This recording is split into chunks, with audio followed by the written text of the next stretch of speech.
Common stocks and uncommon profits. तो अब बिना देरी किए इस बुक समरी की हम शुरुआत करते हैं, साथ ही आपको इन्वेस्टिंग के मामले में कैपेबल बनाने का सफर भी शुरू करते हैं। Clues from the past. इस बुक समरी के पहले अध्याय में हम आपको कुछ हिस्टोरिकल इन्वेस्टमेंट के बारे में बताएंगे और ये भी शेयर करेंगे कि कैसे आप इन पुराने इन्वेस्टमेंट से सीख ले सकते हैं। अब मान लीजिए आपके पास बैंक में कुछ एक्स्ट्रा पैसे पड़े हुए हैं जिनको आपने इन्वेस्टमेंट के लिए जमा किया था। तो आपको ये देखकर लगता है कि इन पैसों को कहीं इन्वेस्ट करना चाहिए, तो आप इन पैसों से कॉमन स्टॉक्स खरीदने का फैसला करते हैं। आपके इस डिसीजन के पीछे अनेक कारण हो सकते हैं। हो सकता है आप अपनी रेगुलर इनकम से ज्यादा कमाना चाहते हो, या हो सकता है कि आप अपने देश के साथ आगे बढ़ना चाहते हो, या ये भी हो सकता है कि आप भी उन लोगों में से हो जिनका ये मानना है कि अगर आपने कोई फोर्ड कंपनी जैसी एंटरप्राइज शुरू की होती तो आप भी आज कहां पर होते। इससे ये पता चलता है कि आप अपने और अपने फ्यूचर जनरेशन के लिए एक पूंजी छोड़ के जाना चाहते हैं, या हो सकता है कि इन सारी चीजों का मिक्सचर आपको कॉमन स्टॉक्स लेने के लिए इंस्पायर कर रहा हो। पर कुल मिलाकर अगर आप कॉमन स्टॉक्स खरीदने की कगार पर हैं, तो आप पैसे कमाने की लालसा रखते हैं। इसलिए ये लॉजिकल है कि आप कॉमन स्टॉक खरीदने से पहले ये देखेंगे कि किस कॉमन स्टॉक से सबसे ज्यादा पैसा कमाया जा चुका है। ये जानने के लिए आपको पुराने स्टॉक ट्रेड उठाकर देखने होंगे। अगर आप अमेरिकन स्टॉक मार्केट की ओर एक कैजुअल नजर भी डालते हैं, तो आपको ये साफ नजर आएगा कि दो बहुत ही अलग मेथड से ट्रेडिंग की जा रही है। ये दोनों ही मेथड सक्सेसफुल रहे हैं, जिस कारण ये तय करना अक्सर मुश्किल हो जाता है कि आखिर किस मेथड को फॉलो करना चाहिए।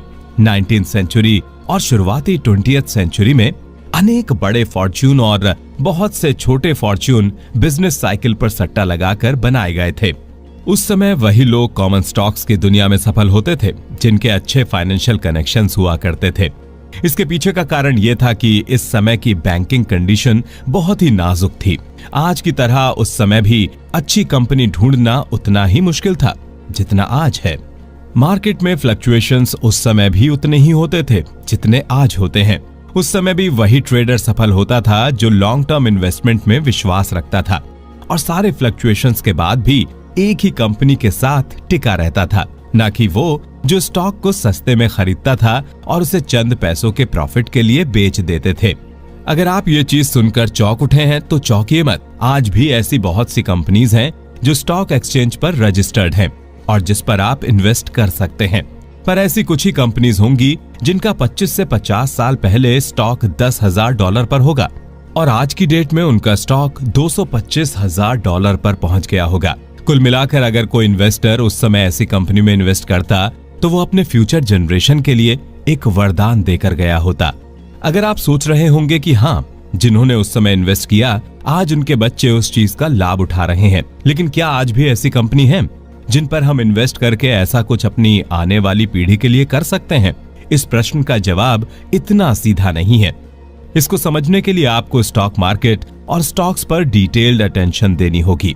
आपको ये जानकर खुशी होगी कि आज के युग में इन्वेस्टिंग की अपॉर्चुनिटीज न केवल अच्छी हैं बल्कि बेहतर भी हैं। इस चेंज का एक कारण आज का मैनेजमेंट सिनेरियो भी है। आज के युग में ये जरूरी नहीं है कि फैमिली बिजनेस फैमिली का कोई मेंबर ही संभालेगा, बल्कि अब व्यापार उसी को सौंपा जाता है जो उसके काबिल हो। अगर कोई कंपनी ऐसा करने से कतराती है तो उसके स्टॉक होल्डर उस कंपनी का साथ छोड़ देते हैं। अब कॉर्पोरेट वर्ल्ड में न केवल ओनर्स महत्व रखते हैं बल्कि बाहरी स्टॉक होल्डर्स भी डिसीजन मेकिंग में बराबर का हक रखते हैं। यही कारण है कि आज के युग में टैलेंट को नेपोटिज्म से ज्यादा महत्व दिया जाता है। इस चेंज के अलावा एक और बड़ा चेंज जो कॉर्पोरेट मैनेजमेंट में आया है वो है कॉर्पोरेट रिसर्च और इंजीनियरिंग लेबोरेटरी में बढ़ावा। ये सुनकर आपको लग रहा होगा कि इससे स्टॉक होल्डर का क्या फायदा। तो इस बुक के लेखक के अनुसार इस नई रिसर्च ग्रुप ने कॉर्पोरेट मैनेजमेंट के साथ जुड़कर इन्वेस्टर्स के लिए एक सोने की खदान खोल दी थी। आज भी काफी इन्वेस्टर्स हैं जिनको इस बारे में बहुत कम नॉलेज है। इस रिसर्च बेस्ड इंडस्ट्रियलाइजेशन की शुरुआत 1920 में हुई थी, पर इसने तेजी एडोल्फ हिटलर के मिलिट्री पर्पस के कारण पकड़ी थी। एक सर्वे के अनुसार सन 1953 में प्राइवेट कंपनीज $3.7 बिलियन खर्च करती थी और वहीं सन 1956 में यही इन्वेस्टमेंट बढ़कर $5.5 बिलियन पहुंच गया। और सन 1959 तक ये इन्वेस्टमेंट 6.3 बिलियन डॉलर्स पहुंच गया था। इसके साथ ही अब कंपनीज के प्रॉफिट्स भी बढ़ने लगे थे, खासकर उन प्रोडक्ट से जो इस रिसर्च के बिना बन ही ना पाते। लेकिन रिसर्च वर्क के भी दो साइड्स थे। कई बार ऐसा होता था कि जिस प्रोडक्ट को बनाने में बहुत रिसर्च की गई या बहुत पैसा लगाया गया हो, और अगर वो फेल हो जाए तो कंपनी और शेयर होल्डर्स को भारी नुकसान का सामना करना पड़ता था। इस कारण स्टॉक होल्डर्स का कंपनी में इंटरफेरेंस जरूरी माना गया है, खासकर ये चेक करना कि प्रोडक्ट डेवलपमेंट की कॉस्ट ज्यादा तो नहीं जा रही है। रही बात ऐसी कंपनी ढूंढ पाने की जो फ्यूचर में चलकर बूम कर जाए, तो ये दोनों गुड लक और गुड सेंस की बात है। हो सकता है आपको कोई ऐसी कंपनी मिल जाए जो इस समय तो छोटी हो लेकिन बाद में चलकर काफी बड़ी होने में सफल हो जाए। लेकिन ऐसी कंपनी को ढूंढना उतना ही मुश्किल है जितना भूसे के ढेर में सुई ढूंढना। पर इस काम को आप आसान कर सकते हैं अच्छी एनालिसिस करके। एक अच्छी एनालिसिस वैसे ही काम करती है जैसे एक बड़ा मैग्नेट भूसे के ढेर में सुई को ढूंढने में काम करता है। ये एनालिसिस करने के लिए आपको पास्ट कंपनी का सहारा लेना जरूरी है। पास्ट हम लोग को और भी क्लू देता है कि कैसे अपनी रिसर्च ऑर्गेनाइज करनी है, कैसे इंटर रिलेटेड प्रोडक्ट लाइंस को मार्केट में इकोनॉमिकली वर्थवाइल बनानी है और कैसे उनके अंदर इंटरेस्ट जगाना है। इससे ये क्लियर होता है कि ऐसी कंपनी में इन्वेस्ट करें जो डे टू डे टास्क में ज्यादा सफल हो, ना कि उन कंपनीज पर जो फ्यूचर की प्लानिंग ही करती रह जाएं। तो इस अध्याय से ये मिसकंसेप्शन तो क्लियर हो जाता है कि ऐसी कंपनीज नहीं बची है जो आगे जाके बड़ी बन जाएं, बल्कि अब तो इन्वेस्टमेंट की और अपॉर्चुनिटीज अवेलेबल हैं। स्कटलबट मेथड का इस्तेमाल। इस बुक समरी के पिछले अध्याय में हमने जाना कि आखिर कैसे हम पास्ट इन्वेस्टमेंट पर रिसर्च करके आज भी अच्छे इन्वेस्टमेंट कर सकते हैं। इस अध्याय में हम इस पर चर्चा करेंगे कि कैसे स्कटलबट मेथड का इस्तेमाल करके हम अच्छे इन्वेस्टमेंट के तरीके ढूंढ सकते हैं। लेकिन इस मेथड से आपको डायरेक्टली कोई ऐसी कंपनी नहीं मिलेगी जिसमें आप इन्वेस्ट करके बहुत ज्यादा प्रॉफिट कमा लें। इस मेथड को हर इन्वेस्टर इस्तेमाल तो कर सकता है, लेकिन किसी इन्वेस्टर के पास इतना समय नहीं है कि वो इस मेथड का इस्तेमाल करने के लिए खुद सारी रिसर्च करे। अगर वो इस टास्क में लग गया तो उसके पास इन्वेस्टिंग का टाइम ही नहीं बचेगा। इसमें बेसिकली इन्वेस्टर उस कंपनी की पूरी रिसर्च करता है। इस रिसर्च के लिए उसे वहां की इनर वर्किंग जानना बहुत जरूरी है। ये सब जानने के लिए किसी भी इन्वेस्टर के लिए बहुत जरूरी है कि वो एक अच्छा प्रोफेशनल एडवाइजर हायर करे। तब जाकर इन्वेस्टर ऐसी पोजीशन पर पहुंच पाएगा जब उसे समझ आए कि एडवाइजर और इस मेथड का उपयोग करने से उसे क्या फायदा हुआ है। जब कोई भी इन्वेस्टर इस मेथड का इस्तेमाल करना सीख जाता है तो वो खुद भी हैरान हो जाता है कि उसके पास कितने मौके आते हैं अच्छे इन्वेस्टमेंट करने के। वो भी बस इसलिए क्योंकि उसके इन्वेस्टमेंट एडवाइजर ने पहले ही सारा होमवर्क कर रखा है, जिससे इन्वेस्टर को ज्यादा प्रॉफिटेबल कंपनी में इन्वेस्ट करने का ही मौका मिलता है। इस तरीके के अलावा इन्वेस्टर चाहे तो बिना किसी फाइनेंशियल एडवाइजर को हायर करके खुद भी ये काम कर सकता है। स्कटलबट मेथड इस्तेमाल करने के लिए इन्वेस्टर को सबसे पहले एक बिजनेस ग्रेप वाइन बनानी पड़ेगी। इसका मतलब यह है कि जिस भी बिजनेस में वो इन्वेस्ट करने की सोच रहा है उस बिजनेस की थॉरो रिसर्च करनी पड़ेगी, जिससे एक चार्ट पर उस बिजनेस की स्ट्रेंथ और वीकनेस का पता लगाया जा सके। इसका पता कंपनी के शेयर होल्डर्स, पब्लिक ओपिनियन और यहाँ तक कि कंपनी द्वारा की गई लेटेस्ट रिसर्च से भी लगाया जा सकता है। अगर आप तब भी श्योर फील नहीं करते तो आप जिस कंपनी में इन्वेस्ट करने जा रहे हैं आप उसमें और उस कंपनी जैसी 5 और बड़ी कंपनीज में जाकर उनसे 5 इंटेलिजेंट प्रश्न पूछें जो उनके स्ट्रेंथ और वीकनेस के इर्द गिर्द ही होंगे। आपको खुद भी शौक लगेगा कि केवल कंपनी में जाकर बात करने से आपको कंपनी के बारे में कितनी नॉलेज मिल सकती है। इन 4 मेथड के अलावा अगर आप कंपनी के बारे में और इंक्वायरी करना चाहते हैं तो आप बोनांजा कंपनी की मदद भी ले सकते हैं। ये ग्रुप उस कंपनी के पुराने एम्प्लॉयज का होता है। इस ग्रुप से आप कंपनी के हर एक डर्टी सीक्रेट्स जान सकते हैं और वहां के वर्क एनवायरनमेंट के बारे में भी जान सकते हैं।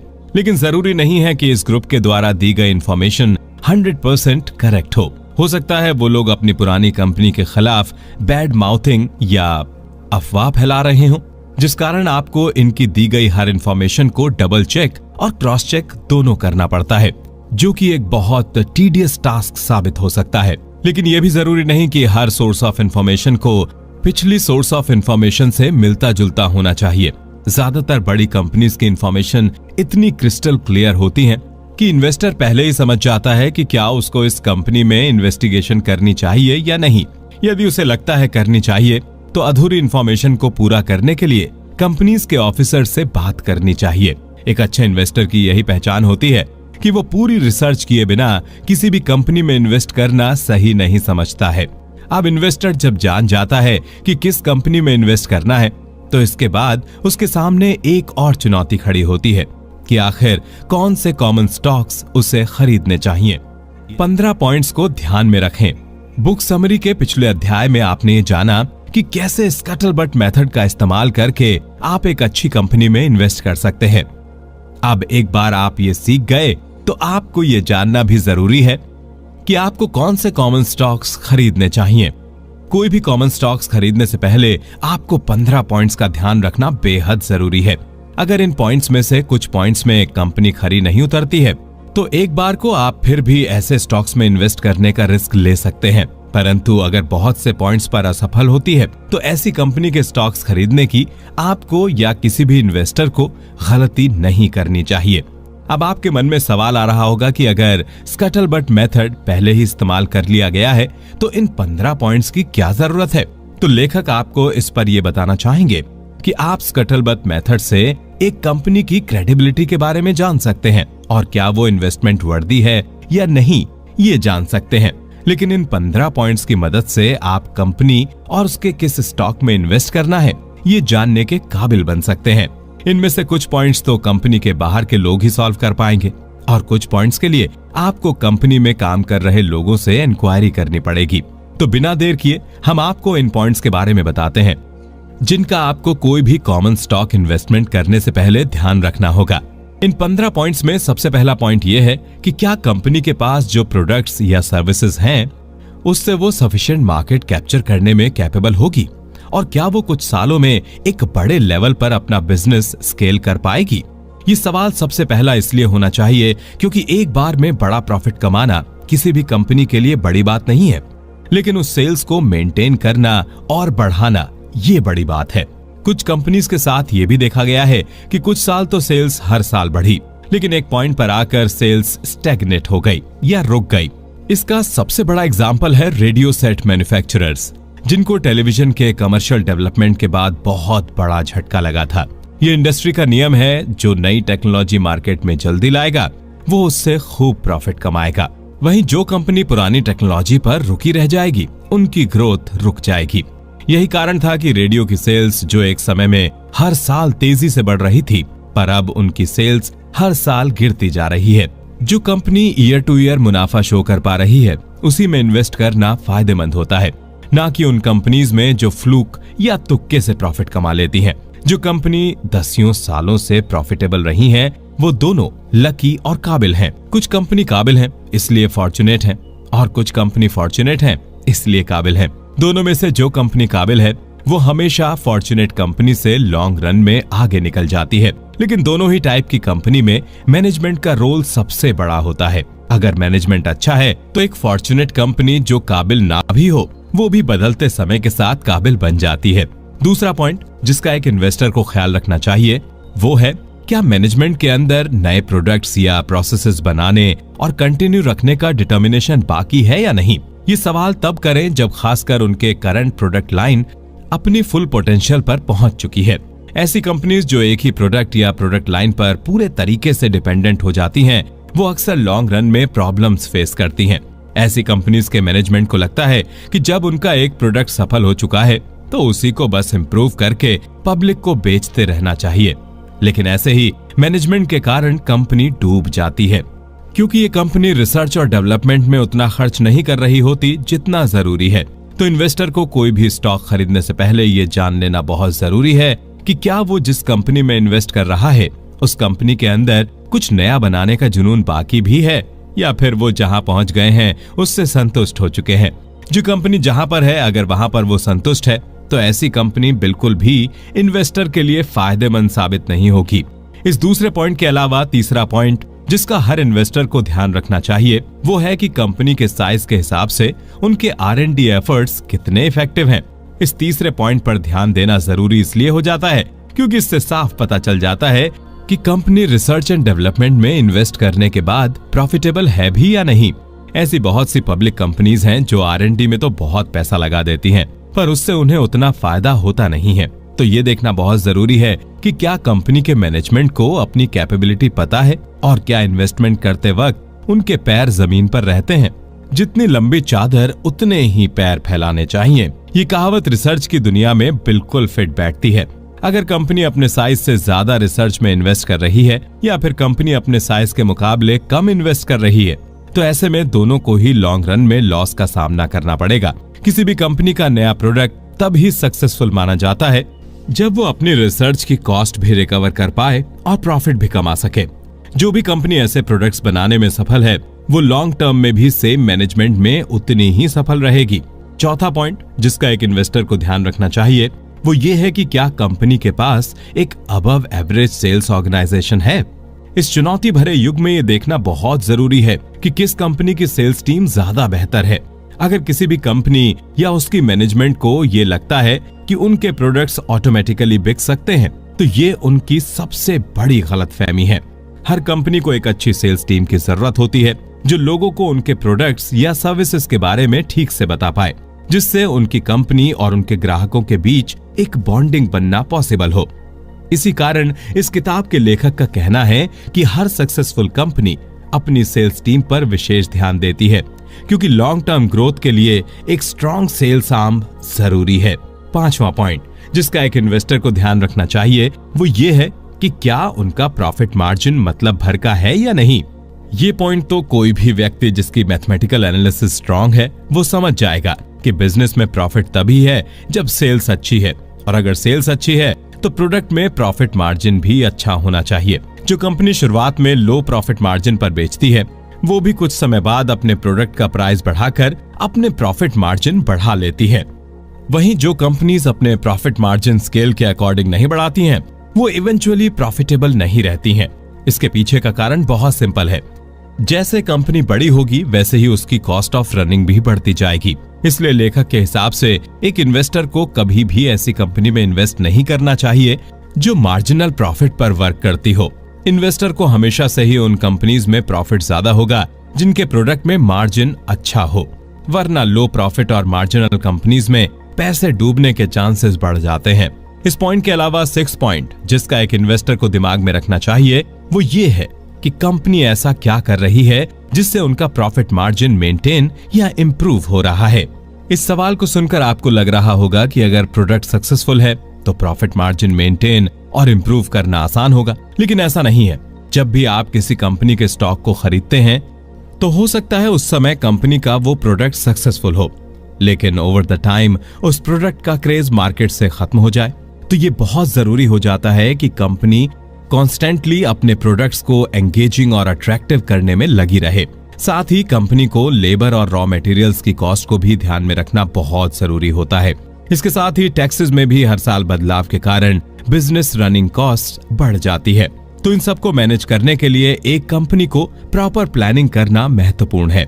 लेकिन आप सोच रहे होंगे कि कंपनी की इस प्लानिंग का इन्वेस्टर को कैसे पता चलेगा? तो इसका जवाब यह है कि इसका जवाब ढूंढने के लिए एक इन्वेस्टर को स्कटलबट मेथड अप्लाई करना होगा। इसका पता इन्वेस्टर कंपनी के टॉप एग्जीक्यूटिव से ही लग सकता है। अगर कंपनी के पास इन सब सवालों का कंस्ट्रक्टिव जवाब है तो ऐसी कंपनी इन्वेस्टर के लिए बहुत प्रॉफिटेबल साबित हो सकती है। इन 6 पॉइंट्स के अलावा किसी भी कंपनी में इन्वेस्ट करने से पहले आपको 7वें पॉइंट का सबसे ज्यादा ध्यान रखना चाहिए। वो ये है कि क्या इस कंपनी की कोई लेबर या पर्सनल रिलेशनशिप आउटस्टैंडिंग तो नहीं है। बहुत से इन्वेस्टर्स को ऐसा लगता होगा कि लेबर और कंपनी के बीच का रिलेशनशिप इतना मायने नहीं रखता है, लेकिन ये एक बहुत बड़ा मिसकंसेप्शन है कि इससे कंपनी को फर्क नहीं पड़ता है। अगर किसी भी कंपनी के लेबर उससे खुश ना हो तो इसका सीधा असर कंपनी की प्रोडक्शन पर पड़ता है। अगर लेबर खुश ना हो तो स्ट्राइक एक कॉमन सिनेरियो बन जाती है। अगर कोई कंपनी या उसका मैनेजमेंट अपने वर्कर्स का प्रॉपर ध्यान नहीं रखते हैं या अपने लेबर को पैरों की धूल समझते हैं तो ऐसी कंपनीज अपने इन्वेस्टर्स को भी कुछ खास नहीं समझते हैं। इसलिए कंपनी का ये बैकग्राउंड देखना भी एक इन्वेस्टर को देखना जरूरी हो जाता है। इसके अलावा इसी से मिलता हुआ 8वां पॉइंट भी है जिसमें इन्वेस्टर को ये देखना चाहिए कि उस कंपनी के रिलेशन अपने एग्जीक्यूटिव से कैसे हैं। अगर लो लेवल लेबर से रिलेशनशिप मेंटेन रखना इंपॉर्टेंट है तो एग्जीक्यूटिव लेवल पर रिलेशन मेंटेन करना तो और जरूरी है। अब आप सोच रहे होंगे कि ये तो बड़ी सिंपल सी बात है और हर कंपनी ही अपने एग्जीक्यूटिव से बनाकर रखती होगी। आखिर यही लोग तो होते हैं जो हर फैसला लेते हैं। अगर ये लोग साथ में कंपनी को लेकर ना चलें तो कोई भी वेंचर बिखर सकता है। ग्रेटेस्ट इन्वेस्टमेंट अपॉर्चुनिटीज वही कंपनी आपको ऑफर करती है जिसमें एग्जीक्यूटिव्स के बीच एक अच्छी अंडरस्टैंडिंग होती है। इस पॉइंट के साथ आपको 9th पॉइंट का भी ध्यान रखना होगा। 9th पॉइंट ये है कि क्या कंपनी के मैनेजमेंट में डेप्थ है। अब आप सोच रहे होंगे कि मैनेजमेंट में यहाँ किस डेप्थ की बात हो रही है। अब मान लीजिए आप किसी छोटी कॉर्पोरेशन में इन्वेस्ट करने जा रहे हैं, तो जाहिर सी बात है वहां का की या मेन पर्सन कोई एक ही होगा। हो सकता है वो अपने अंडर सब कुछ बहुत अच्छे से मैनेज कर रहा हो, लेकिन गॉड फॉरबिड अगर उस व्यक्ति को कुछ हो जाता है तो उस कंपनी का डेली वर्क कौन संभालेगा। इस समय जो पॉइंट 8 में डिस्कस किया वो बहुत जरूरी हो जाता है। एग्जीक्यूटिव क्लाइमेट मेंटेन करना ऐसी सिचुएशन में बहुत जरूरी हो जाता है। इसमें सबसे जरूरी है डेलीगेशन ऑफ रोल्स और पावर, जिससे ये सिचुएशन ना आए जहां सारी रिस्पॉन्सिबिलिटीज एक ही कंधे पर आ जाएं। ऐसा करने से छोटी कंपनी में इन्वेस्टर के लिए रिस्क सिग्निफिकेंटली कम हो जाता है।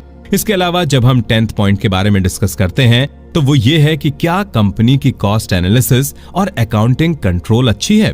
कोई भी कंपनी लॉन्ग टर्म सक्सेस नहीं पा सकती जब तक वो अपनी ओवरऑल कॉस्ट को एक्यूरेसी और डिटेल में बांटकर दिखा ना पाए। हर छोटी डिटेल जानने के बाद ही मैनेजमेंट इस चीज का अनुमान लगा पाएगी कि आखिर किस फील्ड या किस जगह पर ध्यान फोकस करने की जरूरत है। अगर किसी कंपनी को यही नहीं पता होगा कि आखिर किस एरिया में काम करना है, तो उन्हें यही नहीं पता होगा कि किस प्रोडक्ट को प्रमोट करना है या किस प्रोडक्ट को वो सेल या डिस्काउंट में बेचना अफोर्ड कर सकते हैं। यही सारे कारण होते हैं कि किसी भी कंपनी का फाइनेंशियल एनालिसिस और अकाउंटिंग जानना जरूरी है। अब इतने पॉइंट सुनने के बाद आपके मन में ये सवाल आ रहा होगा कि हम एक ही बिजनेस में इतनी छानबीन क्यों कर रहे हैं, हम लोग कंपटीशन और भी तो देख सकते हैं। तो यही आता है 11th पॉइंट कि क्या बिजनेस के ऐसे और भी एस्पेक्ट होते हैं जो एक कंपनी को कंपटीशन से बेहतर बनाती हैं। तो अब आप सोच में पड़ गए होंगे कि आखिर कौन से ऐसे एस्पेक्ट होते हैं जो एक कंपनी को दूसरी कंपनी से अलग बनाते हैं। ये एस्पेक्ट हर चीज में काउंट होते हैं। मान लीजिए कोई कंपनी अगर अपना प्लांट सेटअप करती है तो जाहिर सी बात है कि रियल एस्टेट में भी ऐसी कंपनी को वर्क करना पड़ेगा। तो अगर एक कंपनी कम लीज पर काम कर रही है तो जाहिर सी बात है वो कंपटीशन से ज्यादा प्रॉफिट कमा पाएंगे। अब इसको बेहतर समझने के लिए एम्प्लॉयज का इंश्योरेंस का एग्जाम्पल ले लीजिए। अगर एक कंपनी का इंश्योरेंस कॉस्ट 35% कम है तो वो अपने रनिंग कॉस्ट कम करने में कामयाब रहे। साथ में इन्वेस्टर को ये भी ध्यान देना पड़ता है कि जिस कंपनी में वो इन्वेस्ट करने जा रहा है क्या उसके प्रोडक्ट्स पेटेंट प्रोटेक्टेड हैं। इससे ये कंफर्म होता है कि कोई दूसरी कंपनी उसके प्रोडक्ट्स को कॉपी नहीं कर पाएगी। इन सब के बावजूद भी हो सकता है कि कोई बड़ी कंपनी उस प्रोडक्ट के आइडिया को चुराने में कामयाब हो जाए। तो आपको एज एन इन्वेस्टर ये ध्यान रखना होगा कि आप जिस कंपनी में इन्वेस्ट करने जा रहे हैं उसमें और भी ऐसे प्रोडक्ट के आइडिया या प्लान होने चाहिए जो कंपटीशन को तगड़ा झटका देने के लिए हमेशा रेडी हों। इस पॉइंट के एंड के साथ हम आते हैं अपने 12th पॉइंट पर, जिसमें आपको अब ये देखना होगा कि क्या कंपनी प्रॉफिट को शॉर्ट रेंज बेसिस पर प्रेडिक्ट कर रही है या लॉन्ग टर्म बेसिस पर प्रेडिक्ट कर रही है। कुछ कंपनीज ऐसी होती हैं जो इमीडिएटली ज्यादा से ज्यादा प्रॉफिट कमाना चाहती हैं, वहीं कुछ कंपनीज जानबूझकर अपने प्रॉफिट को डिले करती हैं, जिससे वो ओवर द इयर्स अपनी रेपुटेशन बना पाएं और बेहतर तरीके से अपनी कंपनी को स्केल अप कर पाएं। किसी भी कंपनी में कस्टमर्स को कैसे ट्रीट करते हैं उसी से क्लियर हो जाता है कि वो कंपनी आगे चलकर कितनी रेप्यूटेड बन पाएगी। रेपुटेशन कमाना प्रोडक्ट बेच के प्रॉफिट कमाने से कई गुना मुश्किल होता है, इसलिए इन्वेस्टमेंट के समय ये देखना भी एक तरह से जरूरी हो जाता है। इस पॉइंट के अलावा 13th पॉइंट जिसको हर इन्वेस्टर को ध्यान में रखना चाहिए इन्वेस्ट करने से पहले कि क्या आने वाले वक्त में उस कंपनी को और इन्वेस्टमेंट या इक्विटी फाइनेंसिंग की जरूरत पड़ेगी, जिस कारण करंट शेयर होल्डर्स की एग्जिट स्ट्रैटेजी पर इफेक्ट पड़ सकता है। ये कोई भी अन्य व्यक्ति आपको नहीं बताएगा, ये आपको खुद अपनी बुद्धि से सोचना पड़ेगा कि जिस कंपनी में आपने एज एन इन्वेस्टर इन्वेस्ट करने का मन बनाया है क्या वो ऐसी पोजीशन में आ चुकी है कि उसे और इन्वेस्टमेंट की जरूरत नहीं है। अगर नहीं तो आपको ये ध्यान रखना होगा कि जब फ्यूचर में और इन्वेस्टमेंट होंगे या इक्विटी फाइनेंसिंग करेंगे तो जाहिर सी बात है उससे आपके शेयर पर भी असर पड़ेगा। तो किसी भी इन्वेस्टर को ऐसी ही कंपनी में इन्वेस्ट करना चाहिए जिसका क्लियर प्लान हो फ्यूचर इन्वेस्टमेंट्स और इक्विटी डाइल्यूशन के ऊपर, जिससे आपको अपनी इन्वेस्टमेंट पर बाद में पछताना ना पड़े। इस पॉइंट के बाद बढ़ते हैं हम 14 पॉइंट पर, जो ये है कि क्या मैनेजमेंट अपने इन्वेस्टर से अपने अफेयर्स के बारे में फ्रीली बात करता है, खासकर तब जब ट्रबल्स और डिसअपॉइंटमेंट्स का उस कंपनी को सामना करना पड़ता है। ये बिजनेस का नियम है कि सबसे अच्छी चलने वाली कंपनीज भी डिफिकल्टीज फेस करती हैं। अगर कोई कंपनी लगातार नए प्रोडक्ट्स बना रही है तो जाहिर सी बात है कि उसे कुछ ना कुछ फेलियर्स का सामना भी करना पड़ेगा, और ये फेलियर्स अक्सर कॉस्टली भी साबित होते हैं। फेलियर नहीं हुए तो हो सकता है कभी आपको डिले का सामना करना पड़े। ऐसे एक्सपेंसेस आपको एज एन इन्वेस्टर एक्सेप्ट करने का जिगरा रखना होगा, नहीं तो आप एक अच्छे इन्वेस्टर कभी नहीं बन पाएंगे। साथ ही आपको ये भी देखना होगा कि क्या कंपनी अपने इन्वेस्टर्स के साथ ट्रांसपेरेंट है या फिर आपको एक फर्जी रोजी इमेज दिखाकर बेवकूफ बनाने की कोशिश कर रही है। इसी से पता चल जाता है कि कंपनी का मैनेजमेंट कितना ट्रूथफुल है। हर इन्वेस्टर को हमेशा उसी कंपनी में इन्वेस्ट करना चाहिए जो अपनी पोजीशन के बारे में अपफ्रंट हो, ना कि वो जो हर बुरी खबर छिपाने में लगी रहे। इसी के साथ हम अपने आखिरी और 15वें पॉइंट पर पहुंच जाते हैं। इस पॉइंट में आपको यह ध्यान रखना होगा कि क्या कंपनी की मैनेजमेंट की इंटीग्रिटी अनक्वेश्चनेबल है। अब आप सोच रहे होंगे कि मैनेजमेंट की इंटीग्रिटी क्यों जरूरी है, तो उसका कारण यह है कि शेयर होल्डर तो कंपनी के मेन एसेट से दूर है, लेकिन फेस ऑफ द कंपनी तो मैनेजमेंट ही उभर के सामने आता है।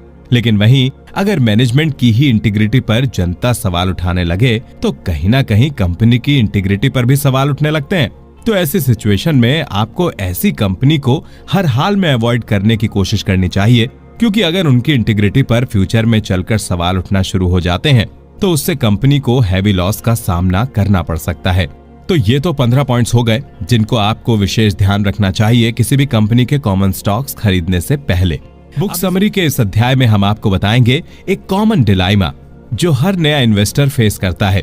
वो ये है कि उसे कैसे हर इन्वेस्टमेंट करने से पहले प्रोडक्ट और मार्केट को समझना बहुत जरूरी है। जैसे जो व्यक्ति जिस जगह रह रहा है उसे अपने एरिया में चल रही कंपनीज के बारे में ज्यादा नॉलेज होगी। फॉर एग्जाम्पल, जो व्यक्ति कार फैक्ट्री के पास रहता है वो ऑटोमेटिव कंपनी में इन्वेस्ट करने में ज्यादा कॉन्फिडेंट फील करेगा, क्योंकि उसको पता है कि उस कंपनी में उसे क्या देखना है और उसे उस कंपनी से क्या क्या उम्मीदें हैं। वहीं अगर कोई गांव या रूरल साइड का व्यक्ति है तो उसके पास इतने अवसर नहीं है जितने एक अर्बन या शहरी व्यक्ति के पास है। ये गैप इसलिए है क्योंकि जो व्यक्ति सेंटर के ज्यादा करीब है उसी के पास एक लॉन्ग टर्म कंपनी ढूंढने के चांसेस ज्यादा हैं। तो अब आप सोच रहे होंगे कि नॉलेज नहीं है तो क्या हुआ, हम एक एक्सपर्ट को हायर कर लेंगे जो हमको गाइड कर सके कि हम किस कंपनी में इन्वेस्ट कर सकते हैं। अगर आप ऐसी सोच रखे हुए इन्वेस्टमेंट करने उतर रहे हैं तो ये आपकी बहुत बड़ी भूल है। अगर आप बिना स्टडी किए इन्वेस्टमेंट करने जाएंगे तो आपका लोग फायदा उठा लेंगे। हो सकता है आपका फाइनेंशियल एडवाइजर अच्छा ही साबित ना हो और वो आपके पैसे डुबो दे। इसी कारण से अपने इन्वेस्टमेंट को लेकर बेसिक प्रिंसिपल्स तो बिल्कुल क्लियर होने चाहिए। यदि आप इतना करने के कैपेबल नहीं हैं, तो बेहतर यही होगा आप इस कॉम्पिटिटिव फील्ड में एकदम से ना उतरें। कुल मिला के सबसे जरूरी यह है कि किसी इन्वेस्टर को इन्वेस्ट करने से पहले कंपनी की फील्ड के बारे में मतलब भर की जानकारी होनी चाहिए। साथ ही अगर इन्वेस्टर का उस जैसी कंपनी में अगर पास्ट एक्सपीरियंस है तो उससे एक इन्वेस्टर को कंपनी के बारे में बेहतर आइडिया लग पाता है। इसका कारण यह है कि आज की तारीख में हर इन्वेस्टमेंट एडवाइजर ये तो कह देता है कि उसको हर फील्ड की पूरी इन्फॉर्मेशन है, लेकिन अब रोज के हिसाब से स्टॉक की दुनिया में इतनी सारी कंपनीज एंटर कर रही हैं कि हर कंपनी का ट्रैक रखना बहुत मुश्किल साबित हो रहा है। इस कारण से फाइनेंशियल एडवाइजर अब इनकम्पिटेंट होते जा रहे हैं। ये जानने के लिए कि सबसे अच्छा फाइनेंशियल एडवाइजर कौन है, उसके लिए एक इन्वेस्टर को एडवाइजर की पास्ट इन्वेस्टमेंट्स को कंसिडरेशन में लेना होगा। जैसे एक अच्छे डॉक्टर को उसके सक्सेसफुल ऑपरेशंस देखते हुए चुना जाता है, वैसे ही इन्वेस्टमेंट फील्ड में भी ये फाइनेंशियल एडवाइजर्स के ऊपर लागू होता है। लेकिन इसमें किसी एडवाइजर की सफलता को समझना इतना आसान नहीं है। आपको हर एक चीज को कंसिडर करना पड़ेगा कि आखिर उनके प्रीवियस क्लाइंट ने किस टाइम पर इन्वेस्ट किया था। साथ में आपको ये भी कंसिडर करना पड़ेगा कि आपका एडवाइजर किस टाइप के स्टॉक्स के साथ सफल रहा है, जिसको ध्यान में रखकर आपको उसी टाइप की कंपनीज में इन्वेस्ट करना चाहिए। साथ में एक इन्वेस्टर और फाइनेंशियल एडवाइजर के बीच एक अच्छी कंपैटिबिलिटी होना बहुत जरूरी है, जिससे दोनों का फील्ड ऑफ इंटरेस्ट भी सेम हो। इस कंपैटिबिलिटी से फ्यूचर कॉन्फ्लिक्ट्स को प्रिवेंट किया जा सकता है। एक बार जब आपने अपना फाइनेंशियल एडवाइजर सेलेक्ट कर लिया, उसके बाद आपको ये चूज करना होगा कि आप किस टाइप की कंपनी में इन्वेस्ट करना चाहते हैं। अब आप सोच रहे होंगे जो भी कंपनी ज्यादा प्रॉफिट देगी या जो ज्यादा स्टेबल होगी उसी में इन्वेस्ट करेंगे। तो इस सोच के साथ देखा जाए तो आपके लिए दो टाइप की कंपनीज के ऑप्शन खुल जाते हैं। पहला टाइप जो लॉन्ग टर्म में प्रॉफिट दे सकती हैं और स्टेबल कंपनीज में गिनी जाती हैं। ये जनरली बड़ी कंपनीज होती हैं जिनको इंस्टीट्यूशनल स्टॉक्स भी कहा जाता है। इसके अंदर इंश्योरेंस कंपनीज, प्रोफेशनल ट्रस्टीज और ऐसी ही बड़ी ऑर्गेनाइजेशंस गिनी जाती हैं। अगर आप ऐसी कंपनीज में इन्वेस्ट करते हैं तो आप एक लेस रिस्की इन्वेस्टमेंट कर रहे हैं। अगर कंपनी को कभी फ्यूचर में लॉस भी होता है तो आप ज्यादा पैसे नहीं गंवाएंगे। वहीं अगर प्रॉफिट भी होता है तो वो लॉन्ग टर्म में ही होगा। ये ऐसी कंपनीज हैं जहां आप अपने पैसे को इन्वेस्ट करके चैन की नींद सो सकते हैं। वहीं अगर आप किसी रिलेटिवली यंग कंपनी में इन्वेस्ट करते हैं तो आप एक हाई रिस्क इन्वेस्टमेंट करने की सोच रहे हैं। इस टाइप का इन्वेस्टमेंट दो धारी तलवार की तरह है। या तो इससे आपको लॉन्ग टर्म में 1000 गुना प्रॉफिट होगा, लेकिन वहीं अगर आपका ये इन्वेस्टमेंट चूक गया या गलत साबित हुआ तो ये इन्वेस्टमेंट आपकी इन्वेस्टमेंट लाइफ की सबसे महंगी मिस्टेक भी साबित हो सकता है। ऐसी कंपनीज में अक्सर वही इन्वेस्ट करते हैं जो रिस्क टेकर्स होते हैं और जो ये चाहते हैं कि वो नेक्स्ट बड़ी कंपनी के साथ एक यंग स्टेज पर जुड़ जाएं। कंपनी के टाइप चूज करने के बाद आपको फिर ये एनालिसिस करना होगा कि आप किस तरह के इन्वेस्टर हैं। क्या आप एक बड़े इन्वेस्टर हैं जो मिलियंस ऑफ डॉलर इन्वेस्ट कर सकते हैं, या आप एक छोटे इन्वेस्टर हैं जो स्टॉक्स में इन्वेस्ट सिर्फ कुछ एक्स्ट्रा कमाई के लिए कर रहे हैं। आप में से ज्यादातर लोग जो इस बुक समरी को सुन रहे हैं वो एक छोटे लेवल से स्टार्ट करके बड़े लेवल पर पहुंचने की उम्मीद करने में से एक हैं। तो एक छोटे इन्वेस्टर को हमेशा कुछ दिक्कतों का सामना करना पड़ता है, जैसे कि क्या उसके ऐसे सर्कमस्टेंसेस हैं कि जब सही समय है तब वो इन्वेस्ट कर पाए, या फिर वो बड़ा रिस्क लेकर नई कंपनी के स्टॉक्स में पैसा लगा सकता है। तो इन सब का सामना करने के लिए एक छोटे इन्वेस्टर को हर इन्वेस्टमेंट करने से पहले 10 बार विचार करना चाहिए। वहीं अगर उसने हर कंपनी सही चुनी और उसकी किस्मत भी सही रही तो एक छोटे इन्वेस्टर को मीडियम लेवल के इन्वेस्टर के लेवल में पहुंचने में समय नहीं लगता है। अब आप सोचेंगे कि मैंने इसमें किस्मत का जिक्र क्यों किया। आप चाहे कितनी भी अच्छी कंपनी सेलेक्ट कर लें या फिर आप कितनी भी अच्छी इन्वेस्टमेंट कर लें, लेकिन अगर इन्वेस्टमेंट की दुनिया में आपकी टाइमिंग और किस्मत ने साथ नहीं दिया तो आप इस फील्ड में कभी भी आगे नहीं बढ़ सकते हैं। इसके अलावा चाहे इन्वेस्टर छोटा हो या बड़ा हो, अगर वो ये चाहता है कि कुछ सालों में उसकी इनकम बढ़ जाए तो उसको ये चीज ध्यान में रखनी चाहिए कि इन 35 सालों में ऐसी बहुत सी स्टडीज और रिसर्च में ये पाया गया है कि जो कॉमन स्टॉक्स हाई यील्ड पर खरीदे जाते हैं या जो लो यील्ड डिविडेंड पर भी खरीदे जाते हैं, उन दोनों की ही ग्रोथ कंसंट्रेटेड है। ये दोनों स्टॉक 5 से 10 साल के बाद ही सिग्निफिकेंट रिटर्न देने के कैपेबल होते हैं। इससे ये क्लियर होता है कि ग्रोथ स्टॉक्स न केवल यील्ड में इंक्रीज करते हैं, साथ ही वो ओरिजिनल इन्वेस्टमेंट से ज्यादा डिविडेंड रिटर्न प्रोवाइड करते हैं। आसान भाषा में कहा जाए तो ग्रोथ स्टॉक्स अपने इन्वेस्टर्स को एक अच्छा रिटर्न देता है और साथ ही उनका सेलिंग प्राइस भी बढ़ जाता है। तो आशा है कि बुक समरी के इस अध्याय से आपको क्लियर हो गया होगा कि आपको किस टाइप के फाइनेंशियल एडवाइजर को चुनना चाहिए, किस टाइप की कंपनीज में इन्वेस्ट करना चाहिए और साथ ही आपको किस टाइप के स्टॉक खरीदने चाहिए। स्टॉक्स कब खरीदें? इस बुक समरी के पिछले चैप्टर्स में आपने स्टॉक्स और कंपनीज के बारे में जाना कि आपको किस टाइप में इन्वेस्ट करना चाहिए। अब इस अध्याय में हम बात करेंगे कि आखिर आपको स्टॉक्स कब खरीदने चाहिए। अब आप सोच रहे होंगे कि क्या समय भी मैटर करता है? अगर हमारा स्टॉक इन्वेस्टमेंट सही है तो वो प्रॉफिट ही देगा। इससे थोड़ी ना फर्क पड़ेगा कि आज हम इन्वेस्ट करते हैं या कल इन्वेस्ट करते हैं। अगर एक इन्वेस्टर को एक अच्छा स्टॉक मिल गया है तो वो कल या आज की क्यों सोचेगा, वो तो तुरंत स्टॉक खरीद लेगा। क्यों? तो इसका जवाब इतना सीधा नहीं है। इन्वेस्टमेंट अक्सर इन्वेस्टर के ऑब्जेक्टिव पर डिपेंड करता है, साथ ही उसके टेम्परामेंट के ऊपर भी। अब चलिए स्टॉक मार्केट से रिलेटेड ही एक एग्जाम्पल इस बुक के लेखक आपको बताना चाहेंगे। सन 1929 में ऐसी कई एंटरप्राइजेस अमेरिका में थीं जो अगर सब कुछ सही रहता तो 25 साल में इन्वेस्टर्स को मोटा प्रॉफिट देने के काबिल थीं। लेकिन कुछ साल बाद जब मॉडर्न फाइनेंशियल हिस्ट्री में सबसे बड़ा स्टॉक मार्केट क्रैश हुआ तो उससे सारे कैलकुलेशन पूरी तरह से बिखर गए थे। उस समय स्टॉक मार्केट की हालत इतनी खराब हो गई थी कि बहुत सी पब्लिक कंपनीज डूब गई थीं और साथ ही काफी इन्वेस्टर्स बर्बाद हो गए थे। इसी कारण किसी भी कंपनी में इन्वेस्ट करने से पहले आपको दुनिया भर की स्थिति को भी ध्यान में रखना चाहिए। जो भी लॉन्ग टर्म इन्वेस्टर होता है वो ऐसी चीजों को हमेशा ही दिमाग में रखता है। तो अब आप सोच रहे होंगे इसके अलावा और क्या ऐसे कर सकते हैं कि स्टॉक खरीदने की टाइमिंग बिल्कुल परफेक्ट हो। तो इसके लिए इन्वेस्टर को एक कन्वेंशनल मेथड को फॉलो करना पड़ता है। इस मेथड में इन्वेस्टर को बड़े इकोनॉमिक डेटा की स्टडी करनी पड़ती है। इस इकोनॉमिक डेटा की मदद से ही एक इन्वेस्टर ये अनुमान लगा सकता है कि एक कंपनी का शॉर्ट टर्म और मिड टर्म बिजनेस गोल क्या होगा। जो और भी सोफिस्टिकेटेड या एक्सपीरियंस्ड इन्वेस्टर होंगे वो इसकी मदद से फ्यूचर में कंपनी के बारे में ओपिनियन बनाने के भी काबिल हो जाएंगे। अगर इन्वेस्टर की इस फोरकास्ट में कोई भी कमी या शंका सामने नहीं आती है तो एक इन्वेस्टर के लिए ये सही समय होगा ऐसी कंपनी का स्टॉक खरीदने के लिए। लेकिन वहीं अगर कोई शंका या काले बादल बनते दिखाई दें तो इन्वेस्टर की भलाई इसी में होगी कि वो ऐसी कंपनी के स्टॉक्स में अपना पैसा ना इन्वेस्ट करे। आपको ये सुनने में तो ये काम या मेथड बहुत आसान लग रहा होगा और आप में से कुछ तो ये भी सोच रहे होंगे कि जब ऐसा मेथड पहले से अवेलेबल है तो लोग अपना पैसा स्टॉक मार्केट में कैसे हार जाते हैं। तो इस बुक समरी के द्वारा मैं आपको लेखक के द्वारा कही गई एक बात बताना चाहूंगा। लेखक का इस मेथड के लिए साफ मानना यह है कि ये मेथड सिर्फ थ्योरी में सक्सेसफुल है पर असल जिंदगी या इन्वेस्टमेंट की प्रैक्टिस में पूरी तरह से अनरीजनेबल है।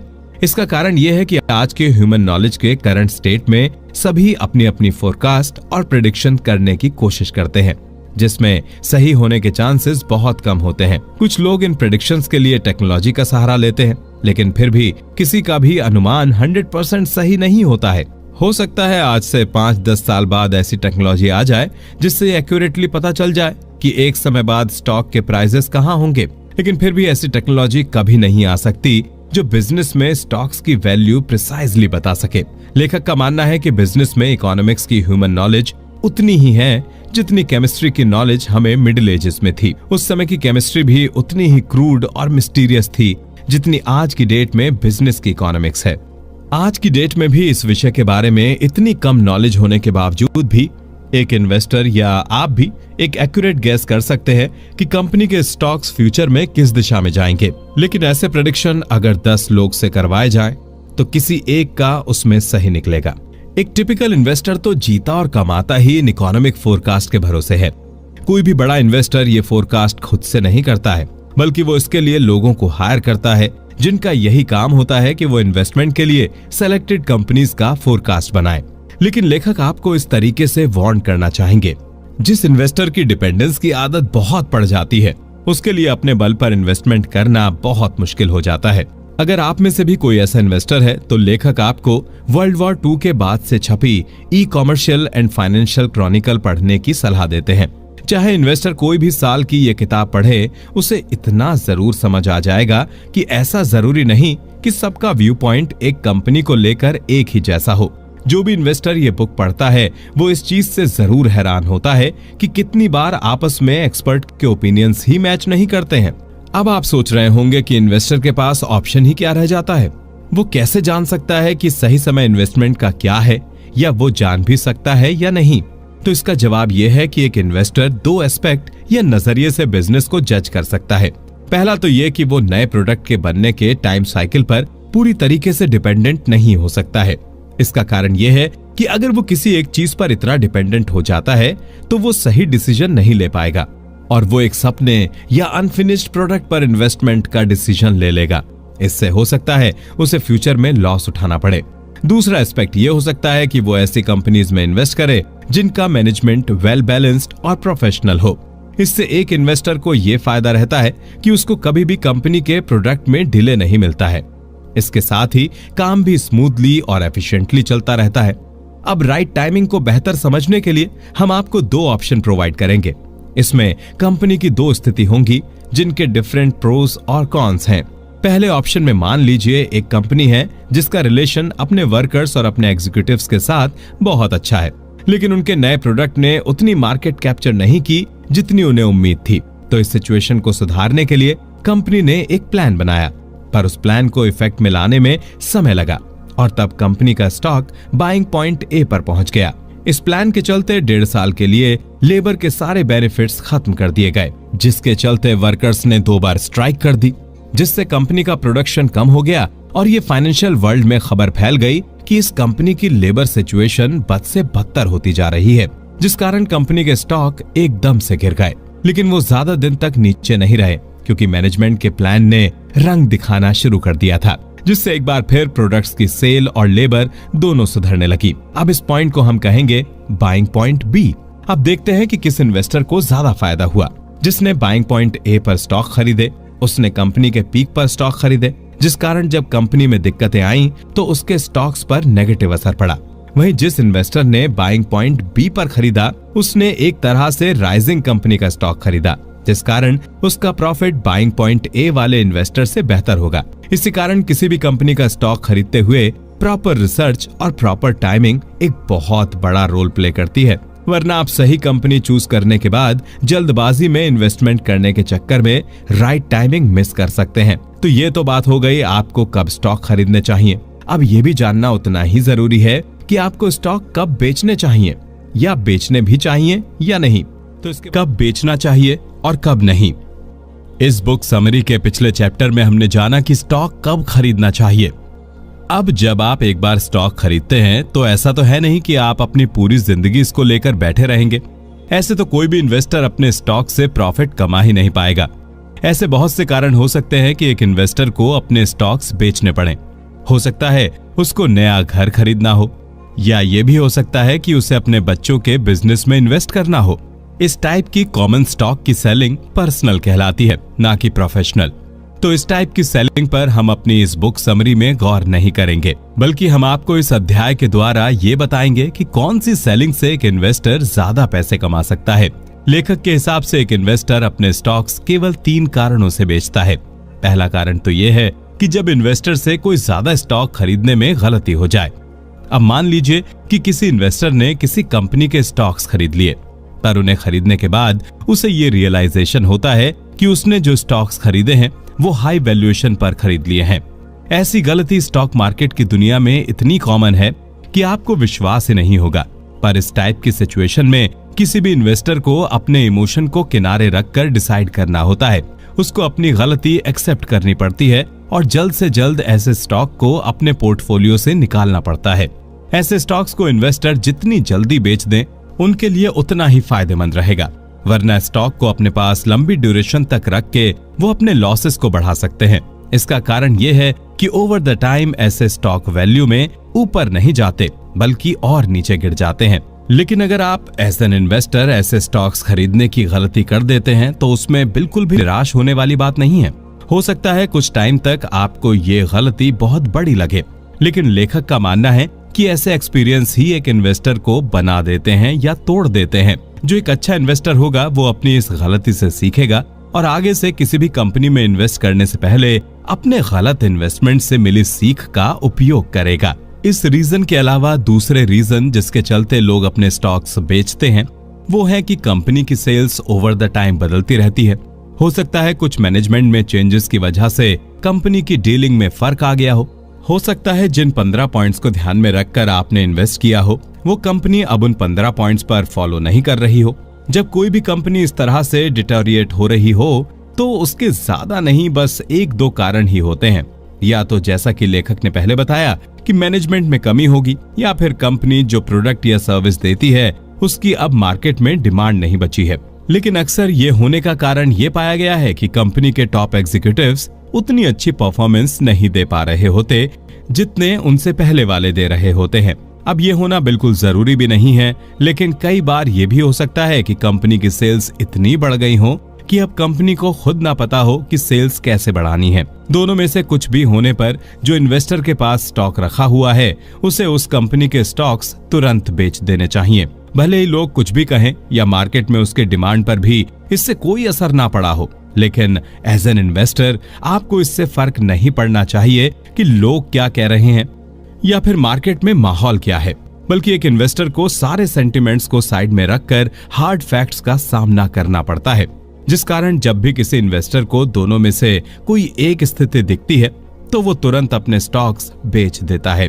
वहीं जो इन्वेस्टर ऐसी स्थिति में स्टॉक्स बेचने में हिचकिचा जाता है उसे लॉन्ग टर्म में ऐसी कंपनी में ज्यादातर लॉस का ही सामना करना पड़ता है।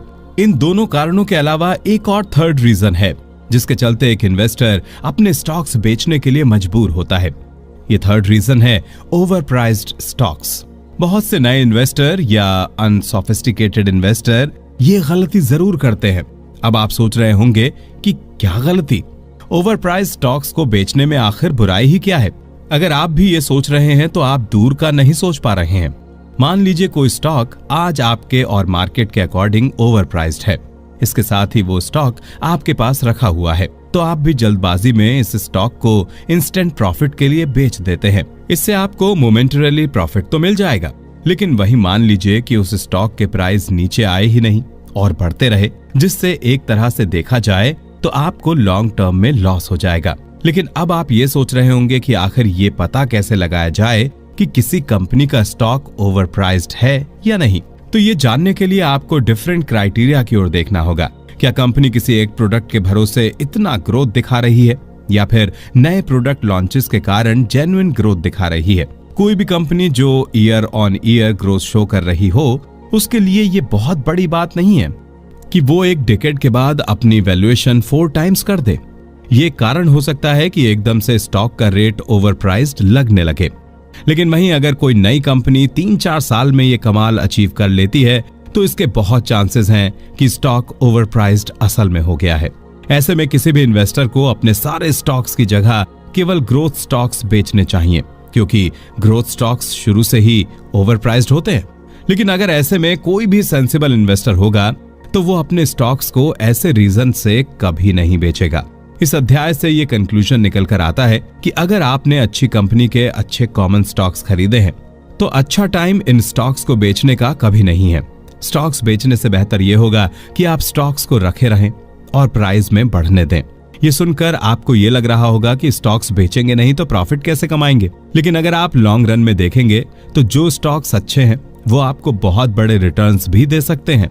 अब इस डिविडेंड्स का खेल, इस अध्याय में हम आपसे शेयर करेंगे कि कैसे डिविडेंड्स को सरल भाषा में समझा जा सकता है। डिविडेंड्स एक ऐसा शब्द है जिसका जिक्र होते ही हर इन्वेस्टर या ट्रेडर के हाथ पैर फूल जाते हैं, लेकिन इसका सिग्निफिकेंस और इम्पोर्टेंस किसी भी स्टॉक में बहुत होता है। इसी कारण डिविडेंड्स को लेकर मार्केट में हमेशा एक कंफ्यूजन का माहौल रहता है। कोई डिविडेंड को एक तरीके से बताता है तो कोई डिविडेंड को कंप्लीटली डिफरेंट डायरेक्शन में ले जाता है। अगर कोई भी कॉर्पोरेशन डिविडेंड पे नहीं कर रही है या कम अमाउंट में करती आ रही है, तो इससे स्टॉक होल्डर्स को ज्यादा दिन खुश नहीं रख पाएगी। वहीं अगर कंपनी अपने स्टॉक होल्डर्स के लिए डिविडेंड पे कर देती है या बढ़ा देती है, तो ये स्टॉक होल्डर्स के लिए खुशी की बात होती है।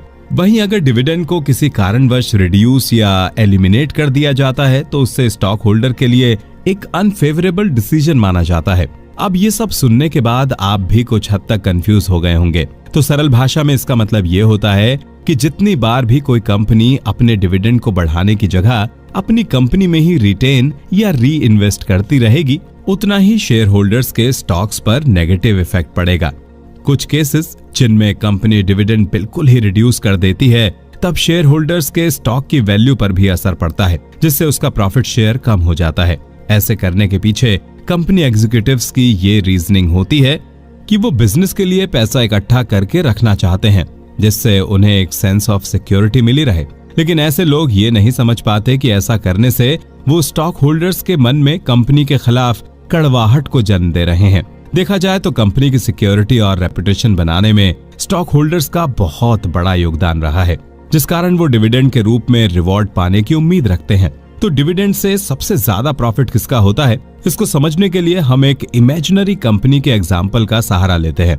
मान लीजिए एक कंपनी है जिसका नाम XYZ है, जो एक वेल मैनेज्ड कॉर्पोरेशन है जो कि कुछ सालों से स्टेडली ग्रो कर रही है, लेकिन उसका सालों से डिविडेंड सेम रहा है।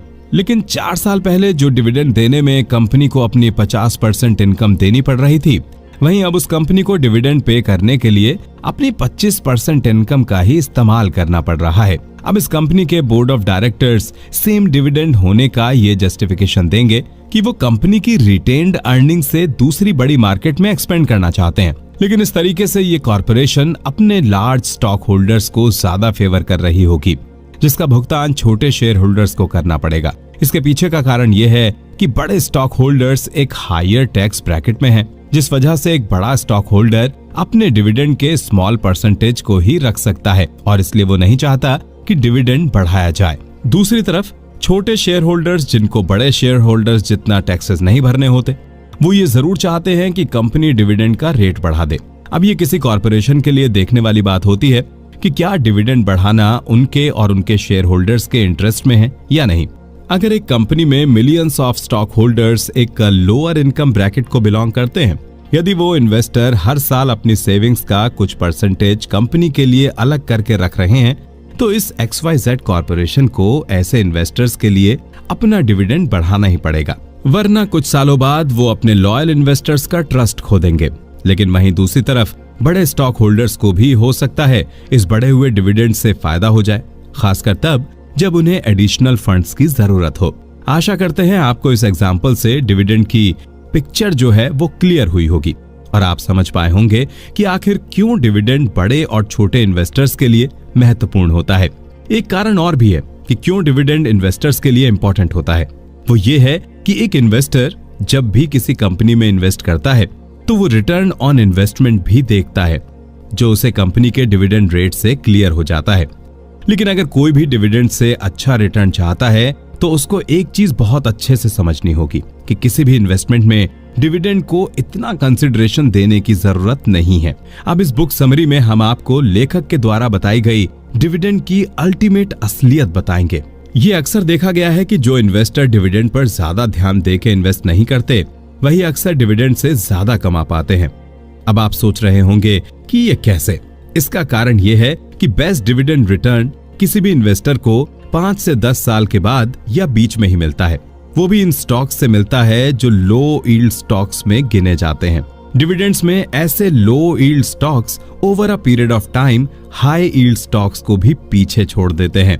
इसलिए आज भी कोई वाइज इन्वेस्टर लो यील्ड स्टॉक्स को भी उतनी ही क्वांटिटी में खरीदता है जितना हाई यील्ड स्टॉक्स को। इस बुक समरी के अगले अध्याय में हम आपको बताएंगे कि ऐसी कौन सी 10 चीजें हैं जिसको आपको या किसी इन्वेस्टर को कभी नहीं करनी चाहिए।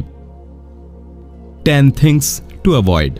इस अध्याय में हम आपसे शेयर करेंगे कि ऐसी कौन सी 10 चीजें हैं जिसे हर इन्वेस्टर को ध्यान में रखकर इन्वेस्ट करना चाहिए। पहला रूल यह है कि इन्वेस्टर को कभी भी प्रमोशनल कंपनीज में इन्वेस्ट नहीं करना चाहिए। अब आप इस सोच में पड़ गए होंगे कि प्रमोशनल कंपनीज का क्या मतलब है।